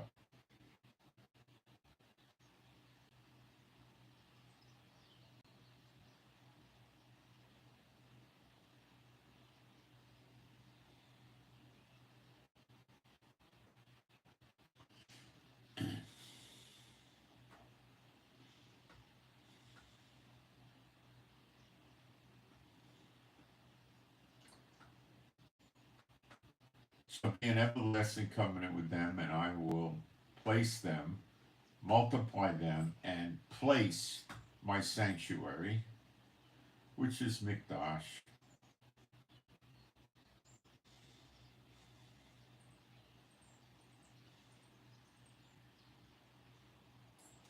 It would be temple.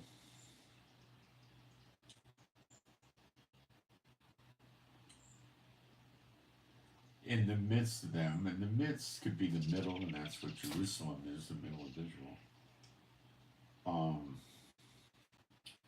Amidst them forevermore. So the word for midst is tavek. It means middle, so in the middle of them, which is where Jerusalem is. And then it says forevermore, and it means olam, from now on into the indeterminate future. The next verse is, now this is all foreign to the church, okay. My tabernacle, Okay, now that word is not mikdash, it's mishkan. That's a tabernacle. Um, Jeremiah in Second Maccabees 2.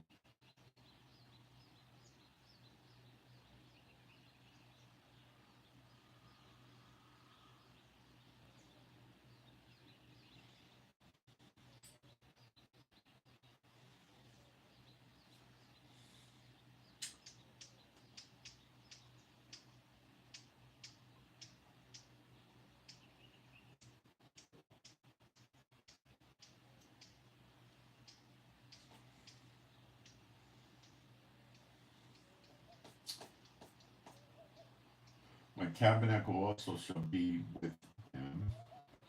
Yea, I will be their God, Elohim, and they shall be my people, people. And the heathen, the heathen, shall know that I, Jehovah, do sanctify. Well, the sanctify word is kadosh, make holy. Make holy Israel. Okay? Which means something like God prevails, rules.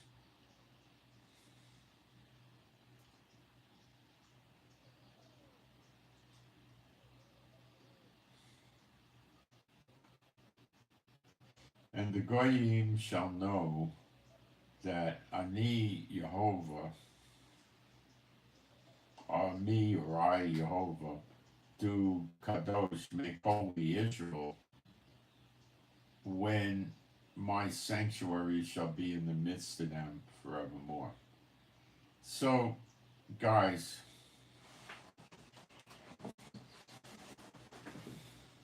if a bunch of rabbis in Netanyahu went ahead and smacked together a temple with construction equipment, would the heathen nation know that God made Israel holy because they smacked together a temple?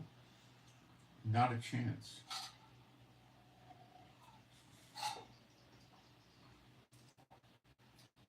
Not a chance. Why would they? But if the temple came down from heaven, it didn't look like it was made by man because this is the house made without hands, without human hands.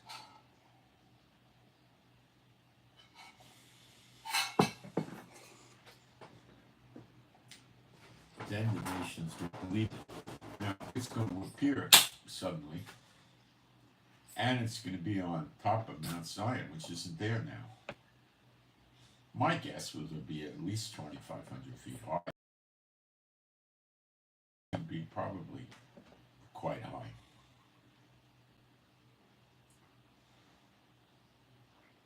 So people will have to go up to get there. The word aliyah means to immigrate to Israel for Jewish people. It means to go up. Not really. It means take a step up in your life and come to Israel. That's more what it means. It's a step up. Don't live in the nations. Few come. They make it hard. They turn them away. You gotta have an Orthodox rabbi approve that your mother is Jewish. The lineage goes through the father, but they say the mother. Then you gotta go to one of the rabbis, and if you're a believer, they turn you down, and you gotta take them to court, and oh my God. Discrimination against believers, try to get a job as a believer, it's really a mess. Kibbutzes and moshavs approve somebody they bring in. Are they going to approve a believer? A couple of places occasionally let a believer in, but why would they? Many of them won't.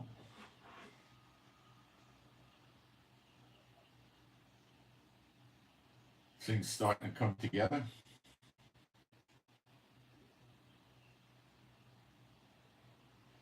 Let me go check the live stream.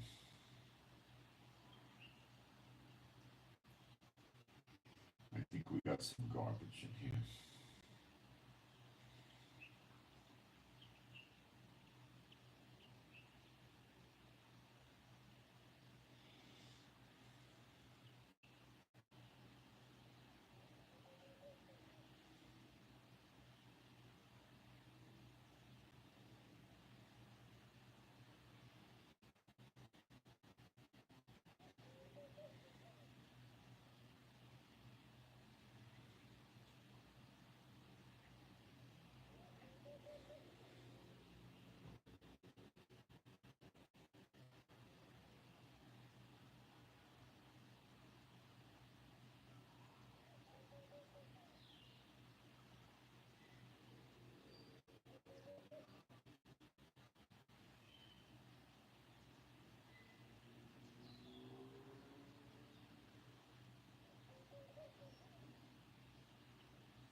I believe in the Old and the New Testament.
Your verse in question, Deuteronomy 33:21.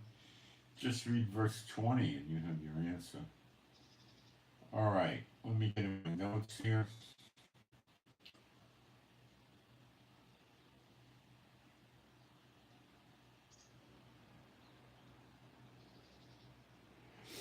See, the Satanists see the Bible as a book of cursing, and they lead you into things that will get you in trouble with God. That's what they do. That's what their false churches do. That's what they do. They just drag you into sin. Then you give them place to the devil. And then their witchcraft and sorcery and spells works on you better.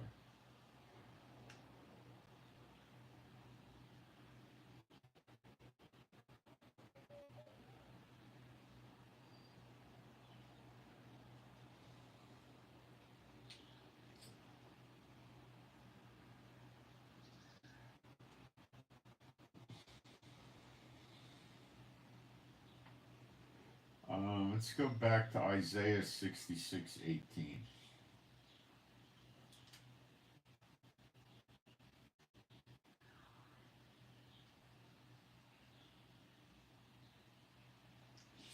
For I know their works and their thoughts. It shall come that I will gather all heathen and tongues, and they shall come and see my glory. No, wait a minute.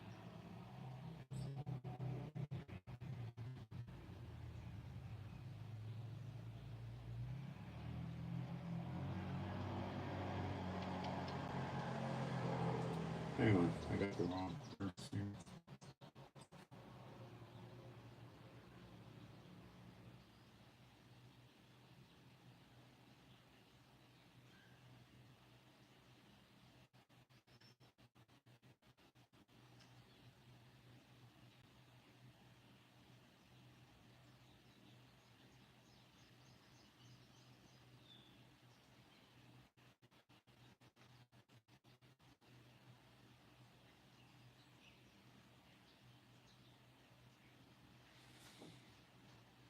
Checking here.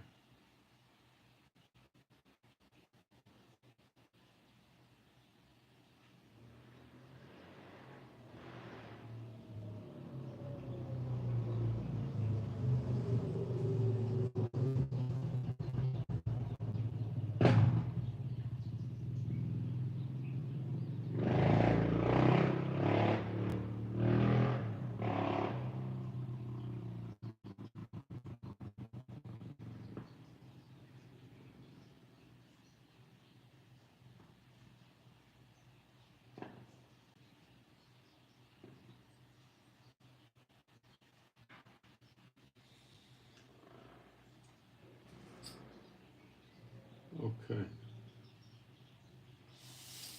Now, let's go into Malachi one. So your great reset is this: Israel gets restored. They're serving Jehovah. They're serving Yeshua. They have a temple. They're doing the offerings and sacrifices. They have everlasting life, and they'll very rapidly be the head of the nations. There'll be a great falling away, many decades away. But there you have it. That's your great reset. Israel's the head of the nations, and sadly, probably a few billion people are going to get killed very soon. That's their fault.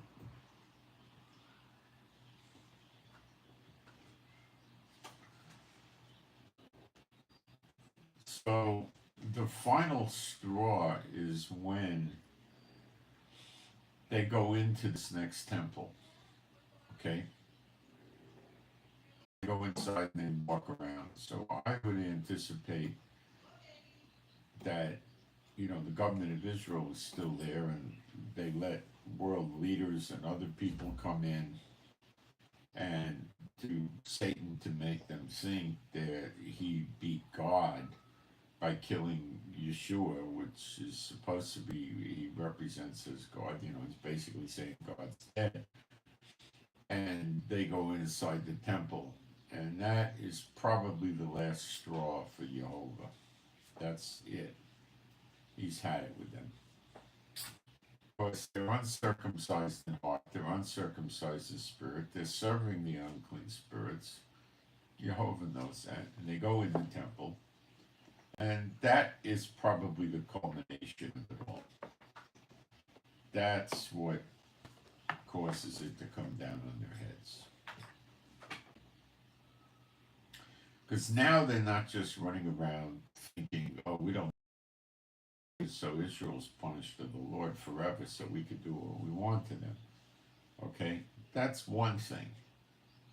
But now Mount Zion appears, and it's not going to take 2 years to build it up. It's just going to be there, probably with the temple. And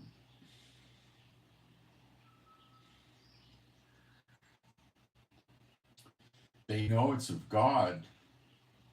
It's not going to look like it was made by hands, and it appears all of a sudden, and they go in there and defile it.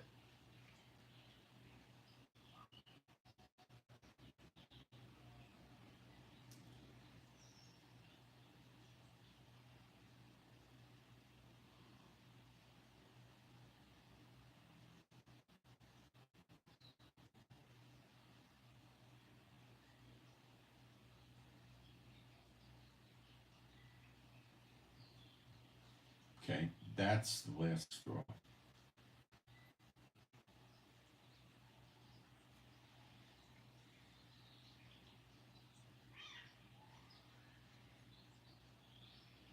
That'll be it. That's how I'm seeing it. And this is so remarkably close because we're getting this ceasefire stuff going on. Saudi is saying they want to normalize relations with Israel now. No need to have a Palestinian state or a deadline for it. Syria's defunct. Very soon, they're going to do something about Edom, Yemen. That's not going to go forever. They did shoot a missile last night into Tel Aviv, and it hurt a lot of people. But what happened is the missile caused a lot of glass to break, and it hit about 14 people. But it did pass through our missile defense systems. So we don't know what happened. How did that come about? They're conducting an investigation. Being Shabbat, it's probably not going to happen until Monday. Sunday or Monday or Tuesday, we'll have an investigation. I don't know what went wrong, but they'll get to the bottom of it.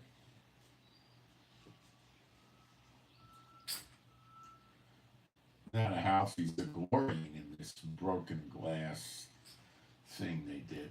And, Israel just does a tap dance on their head, and then they fire one missile back and say, whoa, Houthis rule. They're crazy, These are sociopathic or psychotic serial killers, is what they are. They call themselves terrorists. They're lunatics. Um,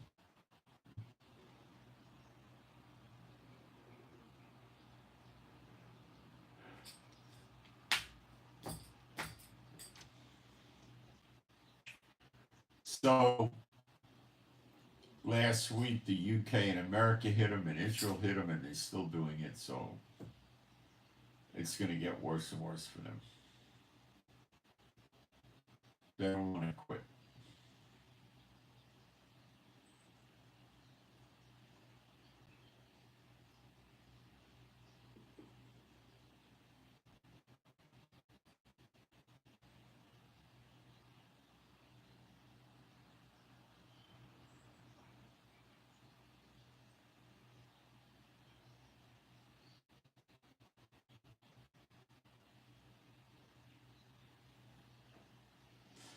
So things are really close. Really close. So there'll be a peaceful period. I don't think the Lord's going to bring the temple down while the missiles and stuff are flying. So Yemen is still flying stuff at us, drones and missiles. So they're going to come down very quick. They get wiped out in Jeremiah 49, which precedes the, Jeremiah 50:51. Okay. So when you see Edom go down in the other countries in Jeremiah 49, you know America's on the way down.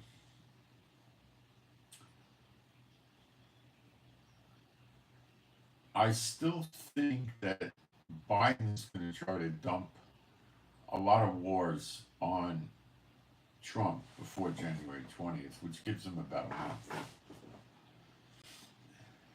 And he's very close to Russia and Ukraine and NATO and all that. And he's very close to attacking Iran. There's two probably pre-Iran attack situations, and that is getting rid of the Houthis in Yemen and getting rid of the Iraq government at large, probably.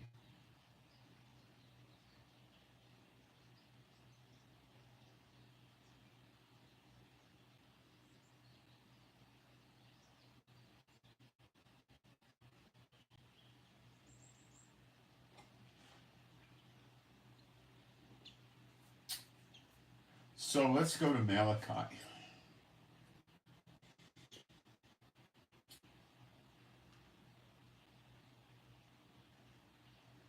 Malachi.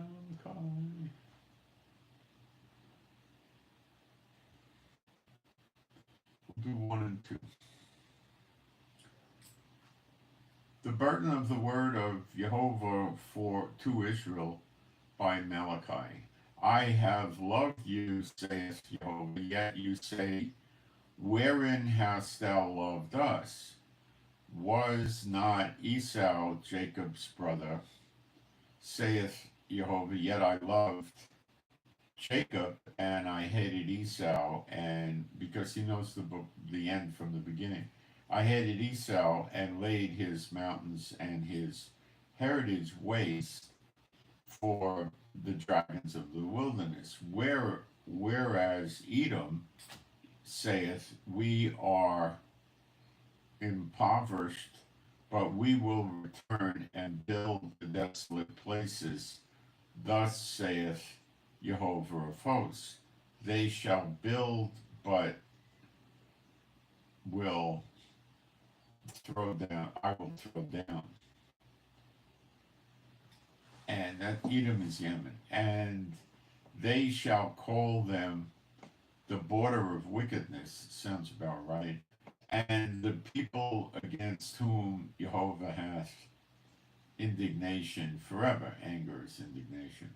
And your eyes shall see, and your ear, and you shall say, Jehovah will be magnified from the border of Israel. Okay. He's going to use Israel to bring the heathens and other people to him. That's your great reset. Israel, the head of the nations. A son honoreth his father, and a servant his master. Then I be a father, where is my honor?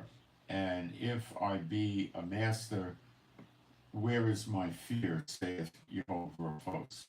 O Kohanim, or O priests, that despise my name.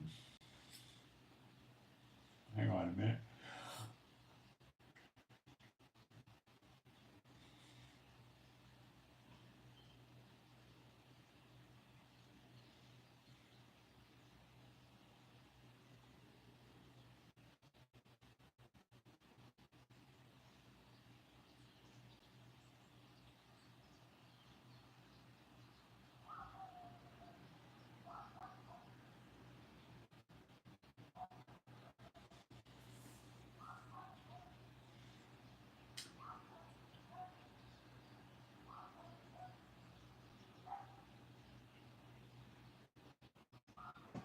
And the people against whom Jehovah hath anger forever, that's Edom. And your eyes shall see, and you shall say, Jehovah shall be magnified from the border of Israel. A son honoreth his father, and a servant his master. Then I will be a father, his master. If then I be a father, where is my honor? And if I be a master, where is my fear? Saith Jehovah of armies, unto you, O priests, that despise my name, and you say, wherein have we despised thy name? You offer polluted bread upon my altar, and you say, wherein have we polluted thee? In that you say, the table of the Lord is contemptible, hateful, resentful. And if you offer the blind for sacrifice, is it not evil? And if you offer the lame and sick, is it not evil? Offer it now unto thy governor. Will he be pleased with thee? Or accept thy person, saith Jehovah of armies. Okay.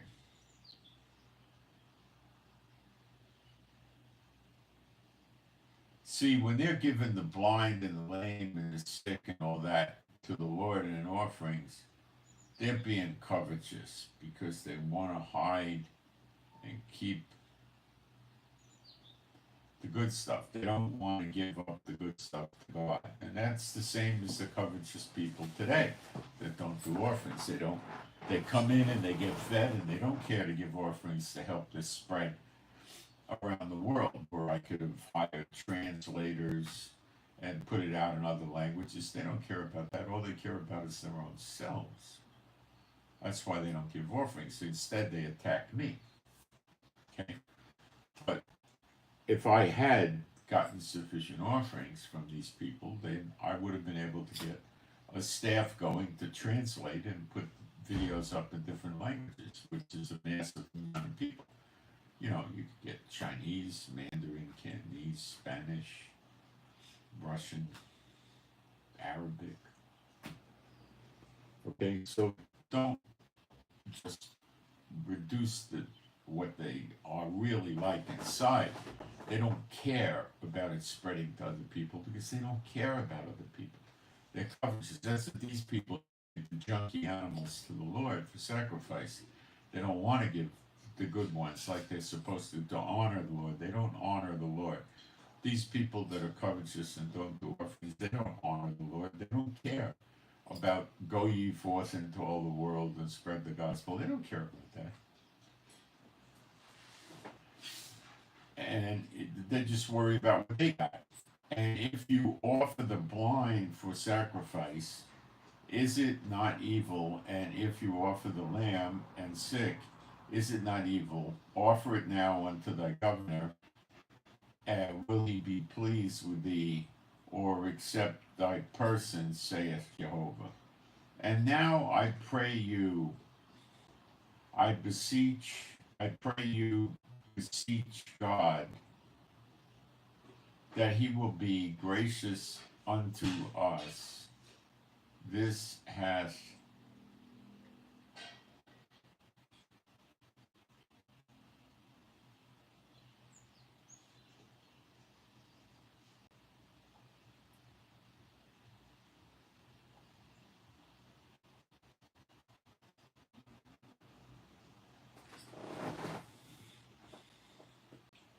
beseech God that he will be gracious unto us.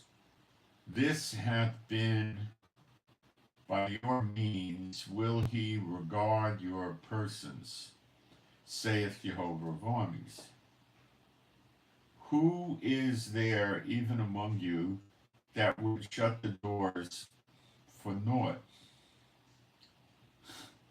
Neither do you kindle fire on my altar for naught. I have no pleasure in you, saith Jehovah of hosts, neither will I accept an offering at your hand.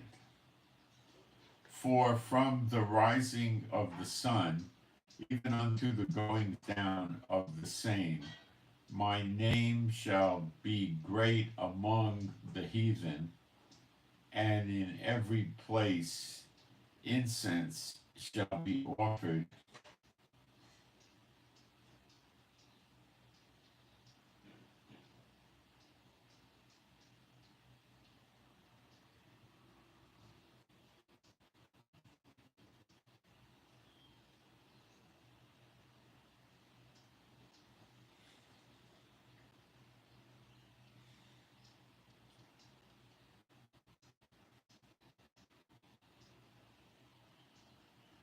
I'm in verse 11. For from the rising of the sun, even unto the going down of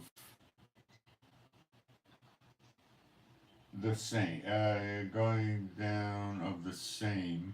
my name shall be great among the heathen, and in every place incense shall be offered unto my name, and a pure offering for my name shall be great among the heathen, saith Jehovah of armies. But you have profaned it, and you say, the table of the Lord is polluted, and the fruit thereof, even his meal, is contemptible. His meat is contemptible. They insult God. You said also, behold, what a weariness is it, and you have snuffed at it, saith Jehovah of armies, and you brought that which was torn, and the lame, and the sick. Thus you brought an offering. Thus you brought an offering.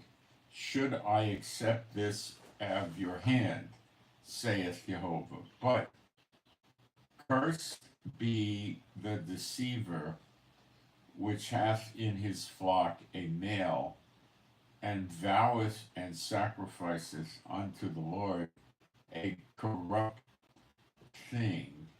For I am a great king, saith Jehovah of armies, and my name is dreadful among the heathen.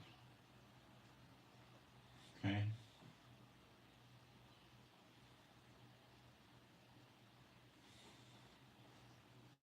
Um,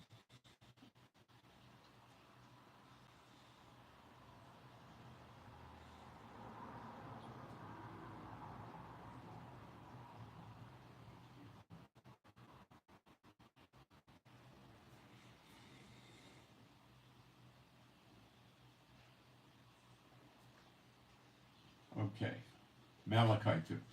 And now, O you Kohanim, this commandment for you is for you.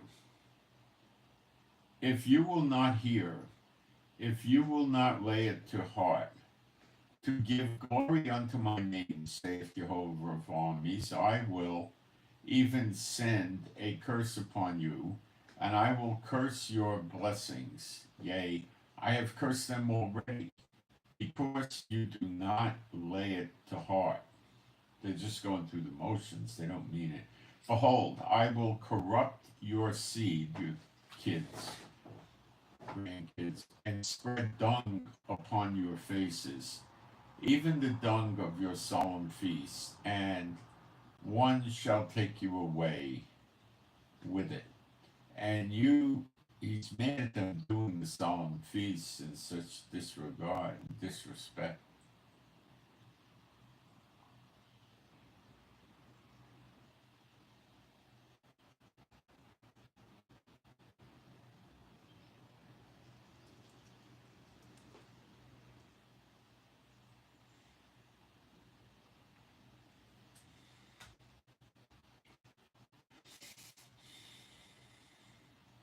And you shall know that I have sent this commandment unto you, that my covenant might be with Levi. There is a covenant with the Levites, completely foreign to the church, saith Jehovah of armies. My covenant was with him of life and peace, chai and shalom, and I gave them to him for the fear wherewith he feared me, and was afraid before my name. The law of truth, that's Torah Ba'emet, I would guess. Law in truth, maybe. Not so much of truth, or true Torah. Um, Torah Ba'emet, law of truth, was in his mouth, and lawlessness was not found in his lips. He walked with me in peace and shalom and equity, and did turn many away from iniquity, from lawlessness.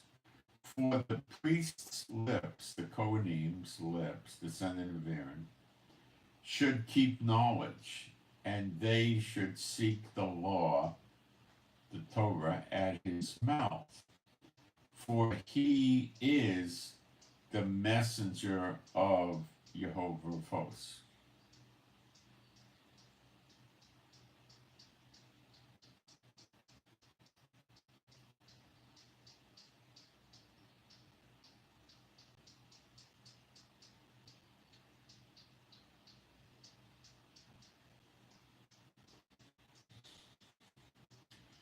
But you are departed out of the way.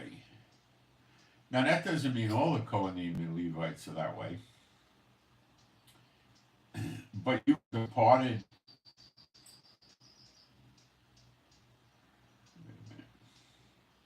out of the way. You have caused many to stumble at the law. You have corrupted the covenant of Levi, saith Jehovah of hosts. But that doesn't mean if somebody is going to walk right with the Lord and they were a Levite and a Kohanim, then it wouldn't work, because here I am, I'm a Kohanim. Not that I'm so great, but he's obviously using me. Therefore, I have for the people that seek the law at this mouth, the mouth of the Kohanim. Okay, I'm in the land where he accepts you. I have the Holy Spirit. I fear the Lord, and I try to do what I can do. Therefore have I also made you contemptible and base before all the people, according as you have not kept my ways, but have been partial in the law. In other words, they throwing decisions towards the rich and stuff, I guess, picking on the poor and the widows and all that, and the orphans. Have we not all one Father? Has not one God created us? Why do we deal treacherously, every man against his brother, by profaning the covenant of our fathers? They do this in Israel today. They're suing each other, picking on each other, taking advantages. It's terrible. And the Netanyahu administration for 20-something years made it worse than it ever was. Denying Aliyah, it's just terrible. He does all the sins he could get his hands on. Judah hath dealt treacherously See, they realize the more they drag Israel into sin, the more they can flourish in their corruption. And they love it. The days are very, very, very few now. But they don't see it. They're like a beast led to the slaughter. They don't know it. Judah hath dealt treacherously, and an abomination is committed in Israel and in Jerusalem. For Judah hath profaned the holiness of the Lord, which he loved, and hath married the daughters of a stranger. That goes on here in Israel quite a bit. Jehovah will cut off the man that doeth this, the master and the scholar, out of the tabernacle of Jacob, and him that offereth an offering unto Jehovah of hosts. And this have you done again, covering the altar of the Lord with tears. Now they got two ultra-Orthodox standing by the wailing wall crying all the time. They make believe they're crying and they actually force themselves to cry. And this have you done again, covering the altar of Jehovah with tears, with weeping and with crying out, insomuch that he regardeth not the offering anymore, of receive it anymore, or receiveth it with goodwill at your hand. Yet they don't even have a temple here. They didn't even bother building one or doing anything since 48. Yet you say, wherefore? Because Jehovah hath been witness between thee and the wife of thy youth, against whom thou hast dealt treacherously, yet is she thy companion and wife of thy covenant. Well, they cheat on him, they dump him, they get rid of him, give him a bill of divorce, they just go get another wife. And did not he make one, yet had he the residue of the Spirit, and wherefore one makes them one, two become one, that he might seek a good godly seed. Therefore take heed to your spirit, and let none deal treacherously against the wife of his youth. They marry when they're nice and young and pretty, they have kids with them, then they get older, and then they dump them and get another one if they got money. For Jehovah Elohim Israel saith that he hateth putting away, for one, that's divorce, for one covereth violence with his garments, putting away for one, it's like covering violence and garment, saith Jehovah of hosts.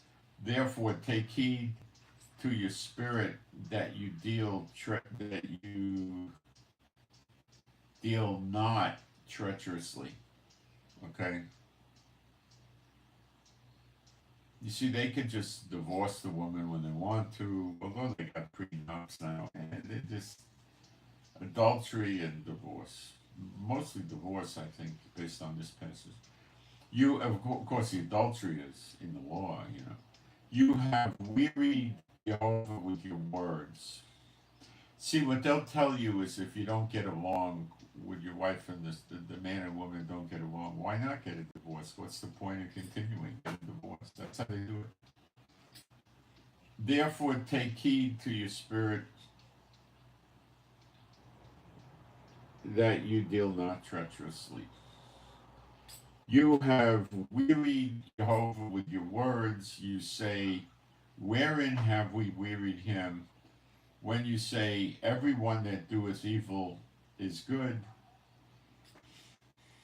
in the sight of Jehovah, and he delighteth in them, or where is the God of judgment? Say, what's he doing? Where is he? They don't understand the 2,000-year punishment. Now we'll start with Malachi 3 and show you what comes next. Because Malachi 1 and 2 is pretty much going on with the sins of the people in Israel. Behold, I will send my Malach, my messenger, that's Elijah, and he shall prepare the way before me, like John the Baptist with the spirit of Elijah was doing for Yeshua back in those days. He's doing it for Yeshua to come to earth. And Jehovah, whom you seek, the Lord, rather, Adonai, whom you seek, shall suddenly come to his temple. So the temple's here first. Even the messenger of the covenant. Now, of course, you know there's no room time-wise to build a temple. It would take a couple of years. Even, and if they did try to build a temple, it would probably get attacked with missiles and drones constantly. Even the messenger, the Malach of the covenant, which I believe is Elijah, whom you delight in, behold, he shall come, saith Jehovah of hosts. But who may abide the day of his coming? And who shall stand when he appeareth? For he is like a refiner's fire, and like a fuller's soap, and he shall sit as a refiner and purifier of silver, and he shall purify the sons of Levi, the Levites, and purge them. That when they act in righteousness, as you'll see, the covenant with Levi and with the Kohanim kicks into gear. It's never been done away with. The church just doesn't know this, nor will they tell you. They don't even know it, probably. Maybe they do, but they're not going to tell you. And he shall sit as a refiner and purifier of silver, and he shall purify the sons of Levi and purge them as gold and silver, that they may offer unto Jehovah an offering in righteousness. Boom! Offerings in righteousness means the blessings of the Lord come on Israel. So it appears that Elijah concentrates his efforts on the Levites to bring the offerings into good favor with Jehovah, and then the blessings of the Lord come on all the people. Rather than try to run around and teach millions of people. Because if the offerings weren't done in righteousness, you don't have anything. And then Israel's sins will be gone. Then shall the offering of Judah and Jerusalem be pleasant unto Jehovah, as in the days of old, as in former years. And that's the head of the nations. That's your great reset right here. This is how you bring about the great reset. But he sends Elijah down from heaven, one of his sons. And Apostle John is, if you read Zechariah 4, the last verse, verse 14, it says, who are the candlesticks and the olive trees? They're the two sons of oil, clarified oil, which is another way of saying anointed. So the two sons, anointed sons, standing next to the Lord of the whole earth. They don't teach that. That's their problem. It's in the Bible. Your problem is you don't read it. And I will be a swift witness against the sorcerers, and against the adulterers, and against the false swearers, and against those that oppress the hireling in his wages, the widow and the fatherless, and that turn aside the stranger from his right, and fear not me, saith Jehovah. So I imagine the nations are going to be freaked out by this temple, and Elijah and Apostle John, and they'll try to defile the temple. They won't be able to knock it down, and they're not going to do that. And when the Levites get the offerings right in righteousness, that brings on Zechariah 12:6, when the enemies are burned up. It brings on Malachi 4, which is the bad ones in Israel get burned up. And then they look upon the Son of Man in the clouds, and they get everlasting life, the law in their heart. They become young again. They frolic about like the calf jumping out of the stall in Malachi 3. Malachi 4, rather. For I am Jehovah, I change not. Therefore, you sons of Jacob are not consumed. Even from the days of your fathers, you are gone away from my ordinances, and have not kept them. Return unto me, and I will return unto you, saith Jehovah of armies. But he said, where shall we return? Will a man rob God? Yet you have not robbed me. You you have robbed me. And they say, wherein have we robbed thee? Tithes and offerings. You are cursed with a curse, for you have robbed me. See, robbing the Lord brings a curse. And that's withholding the tithes and the offerings, which a lot of people do. But that's just the way it is. I've accepted it.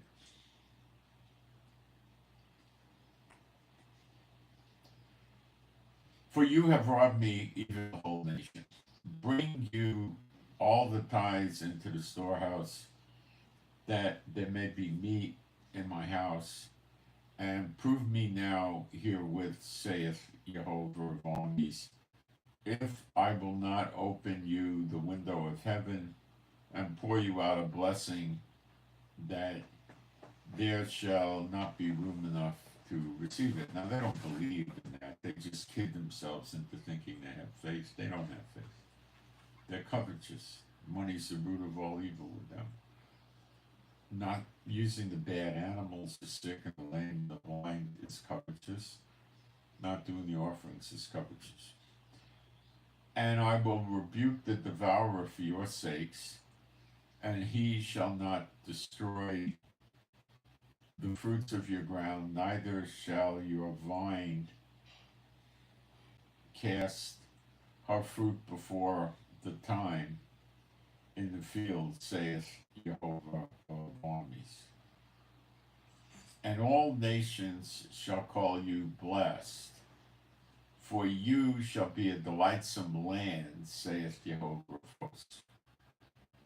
Your words have been stout against me, saith Jehovah, yet you say, what have we spoken so much against thee? You have said, it is vain to serve God. And what profit is it that we have kept the ordinances, and that we have walked mournfully before Jehovah of armies? And now we call the proud happy, yea, they that work wickedness are set up. Yea, they that tempt God even delivered. They're not. It just looks like that to them. They're miserable. Their family life is miserable. Their health gets miserable. Their happiness is gone. They're always drinking and using drugs and medical drugs, street drugs, alcohol. They're derelicts. The most miserable people in the world. Then they that feared Jehovah spake often one to another, like us, and Jehovah hearkened and heard it, and the ones that fear Jehovah. The ones that, the covetous don't fear Jehovah. The sinners don't fear Jehovah. The pastors of churchianity and the Messianic congregations don't fear Jehovah. That's their problem. And heard it, and a book of remembrance was written before him for them that feared Jehovah and that thought upon his name. That's the book of life. And they shall be mine, saith Jehovah of hosts, in that day. That day is Zechariah 12. That day, that day, that day. When that's the day of vengeance and the recompenses, beginning redemption and the appearing of the Son of Man in the clouds. And I will spare them as a man spareth his only son that serveth him. See, for Yeshua to come and appear in the clouds, it's essential that the Levites, which the Kohanim are also Levites, get the offerings down right in righteousness. This is how they're living their life. It's very important. So the offerings, and the people need to give the offerings correctly too. That's important too. That is the blessings of the Lord, which is essential for Yeshua to appear and change us.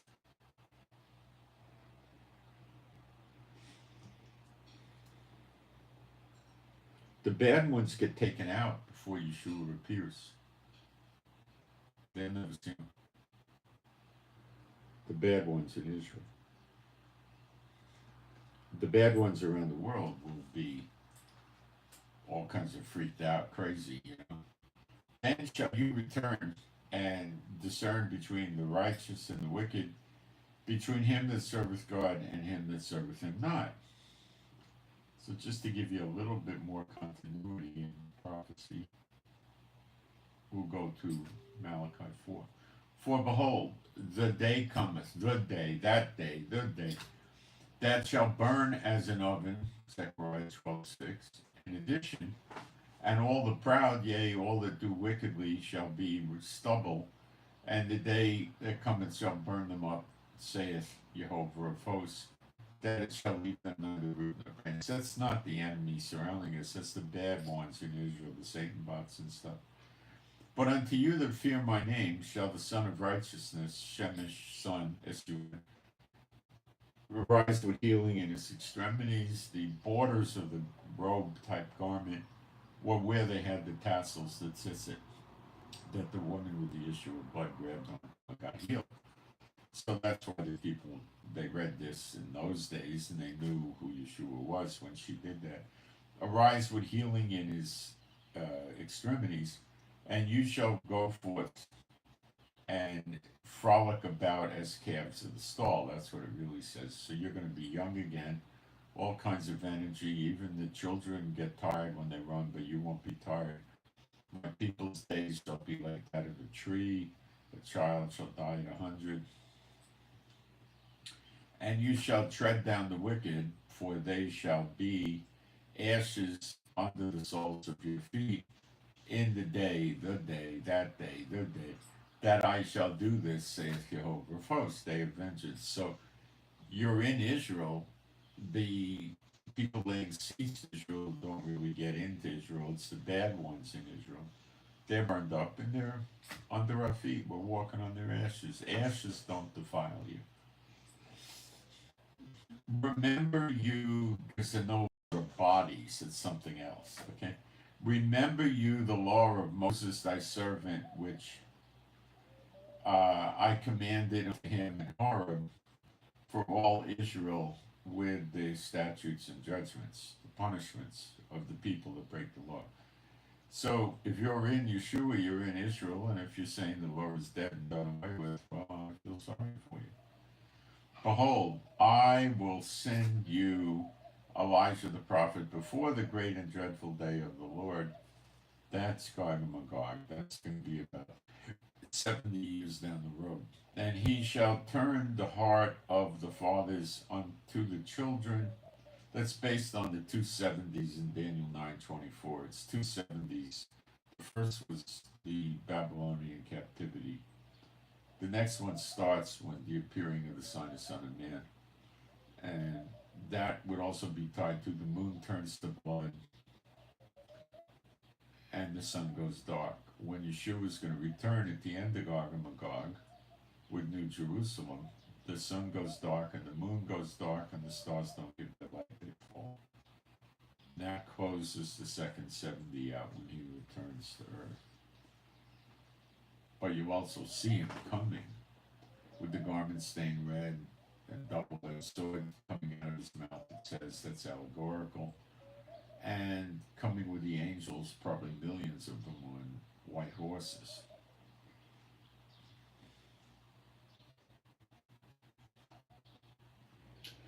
Behold, I will send you Elijah the prophet before the coming of the great and dreadful day of the Lord. And he shall turn the heart of the fathers to the children, and the heart of the children to the fathers, lest I come and smite the earth with a curse. Okay, let's see what's cooking in the chat.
He's saying meat and this dysfunction can't be sacrificed. It's allegorical. Oh, you're very wrong.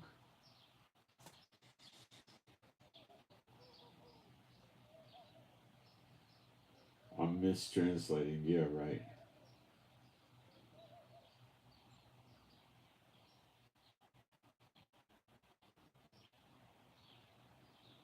That's not his name.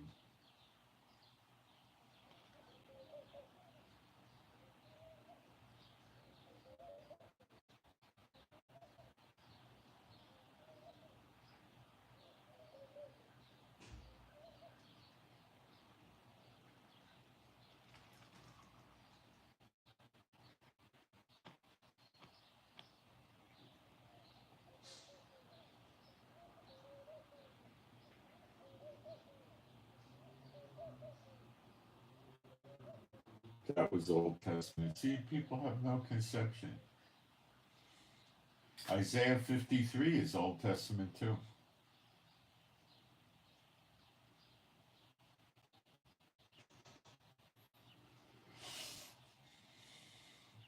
They made offerings and sacrifices to Jehovah, and it also provided food to the priests who were performing the duties of the temple, enabling the blessings of the Lord to come on the people. Not giving to somebody like me is doing the same thing. You don't want this person spreading the gospel to other people. It's the same covetousness.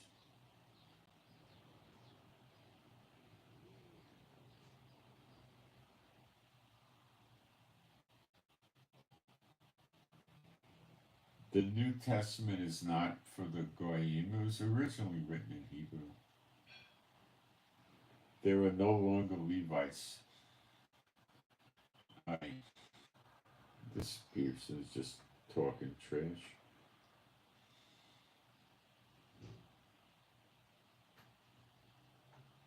You see, that's how screwed up they are. There's no New Testament, there's no longer Levites. Everything is the church, the church, the church. It's Satan. They don't know. But the spirits don't respond well to the Lord. That's why they come in and kick against me.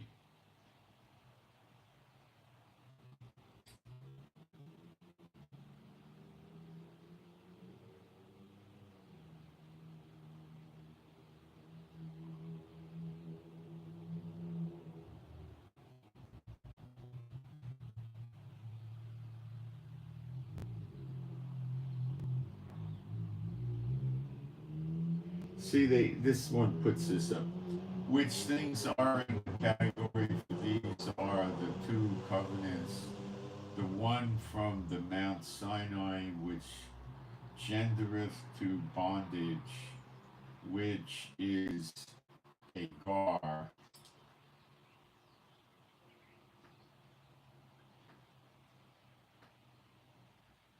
I don't know what this is. Oh, Hagar means. For this Hagar is Mount Sinai in Arabia, and answereth to Jerusalem, which now is and is in bondage with her children. But Jerusalem, which is above, is, you see, this is where they're so screwed up. Let me just cover this with really quick and show you how idiotic they are. They run around trying to find excuses that the law is dead. But when you go directly to the words of Yeshua, they deny them. Now you have to modify your doctrines to fit right in with the words of Yeshua, or you're in false doctrine. So you're supposed to rethink your doctrine. They don't. They just ignore Yeshua. Matthew 5:17. Oh, I went into Mark instead. Sorry. Matthew 5:17. Think not that I am come to destroy the law or the prophets. I am not come to destroy but fulfill. Keep reading. For verily I say unto you, till heaven and earth pass, one jot or one tittle shall in no wise pass from the law, till all be fulfilled. All's not fulfilled. Have you seen Yeshua on earth with New Jerusalem? What's wrong with you people? The next verse. Whoever therefore shall break one of these least commandments, and shall teach men so, shall be called the least in the kingdom of heaven. But whoever shall do and teach them, the same shall be called great in the kingdom of heaven. You see, they deny the direct words of Yeshua, and these jackass satanic pastors twist the other scriptures, and they don't know the difference, and they buy into it. And they come in here and they preach it. They don't understand what they're bringing down on their heads by preaching these bad doctrines. But why don't they get the conviction of the Holy Spirit? They don't have the Holy Spirit. That's why there's no conviction. That's why. They don't realize their errors because they don't have the Holy Spirit. Okay? Look, let's take the rapture. They wipe their feet on the words of Yeshua with the rapture. I'll show you. John 6:39. And this is the Father's will. This is Jehovah's will, which has sent me, that of all which he hath given me, I should lose nothing, but should raise it up again at the last day. Well, the rapture is the last day, when there are no more days. After the millennium's over, after Satan's released, okay, and they surround Jerusalem, the New Jerusalem, and Father God Jehovah comes down from heaven, burns the whole universe up. We meet him in the air. There's no place to stand, and we go up to heaven on a cloud. That's when the rapture is. There's no left behind rapture. There's no pre-trib, mid-trib, post-trib. It's all false teaching. He says it again in the next verse. And this is the will of him that sent me. Everyone that seeth the Son and believeth on him, read Zechariah 12:10, that can happen any day now, may have everlasting life, and I will raise him up at the last day. Yeshua said the same thing. Again, a second time. John 6:44.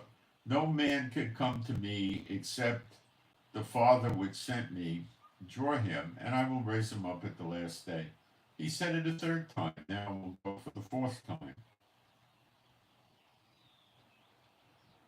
Whosoever eateth my flesh and drinketh my blood, that's communion, has eternal life, and I will raise him up at the last day. So according to Yeshua, everybody goes up on the same day, the end of the world, when they're on the 1 days. Yet they make movies, write books, have study Bibles, commentaries, and everything talking about the left behind rapture. And they keep going to these churches and think they're good. Moshe, please pray for me and my wife, for our peace, safety, protection, joy. Pray for our finances. Pray for healing for us. Pray for our animals and pets to be happy, healthy, and whole. Pray for better videos. Pray for the peace of Jerusalem. Shalom to all those who love Yeshua HaMashiach. And I'm out.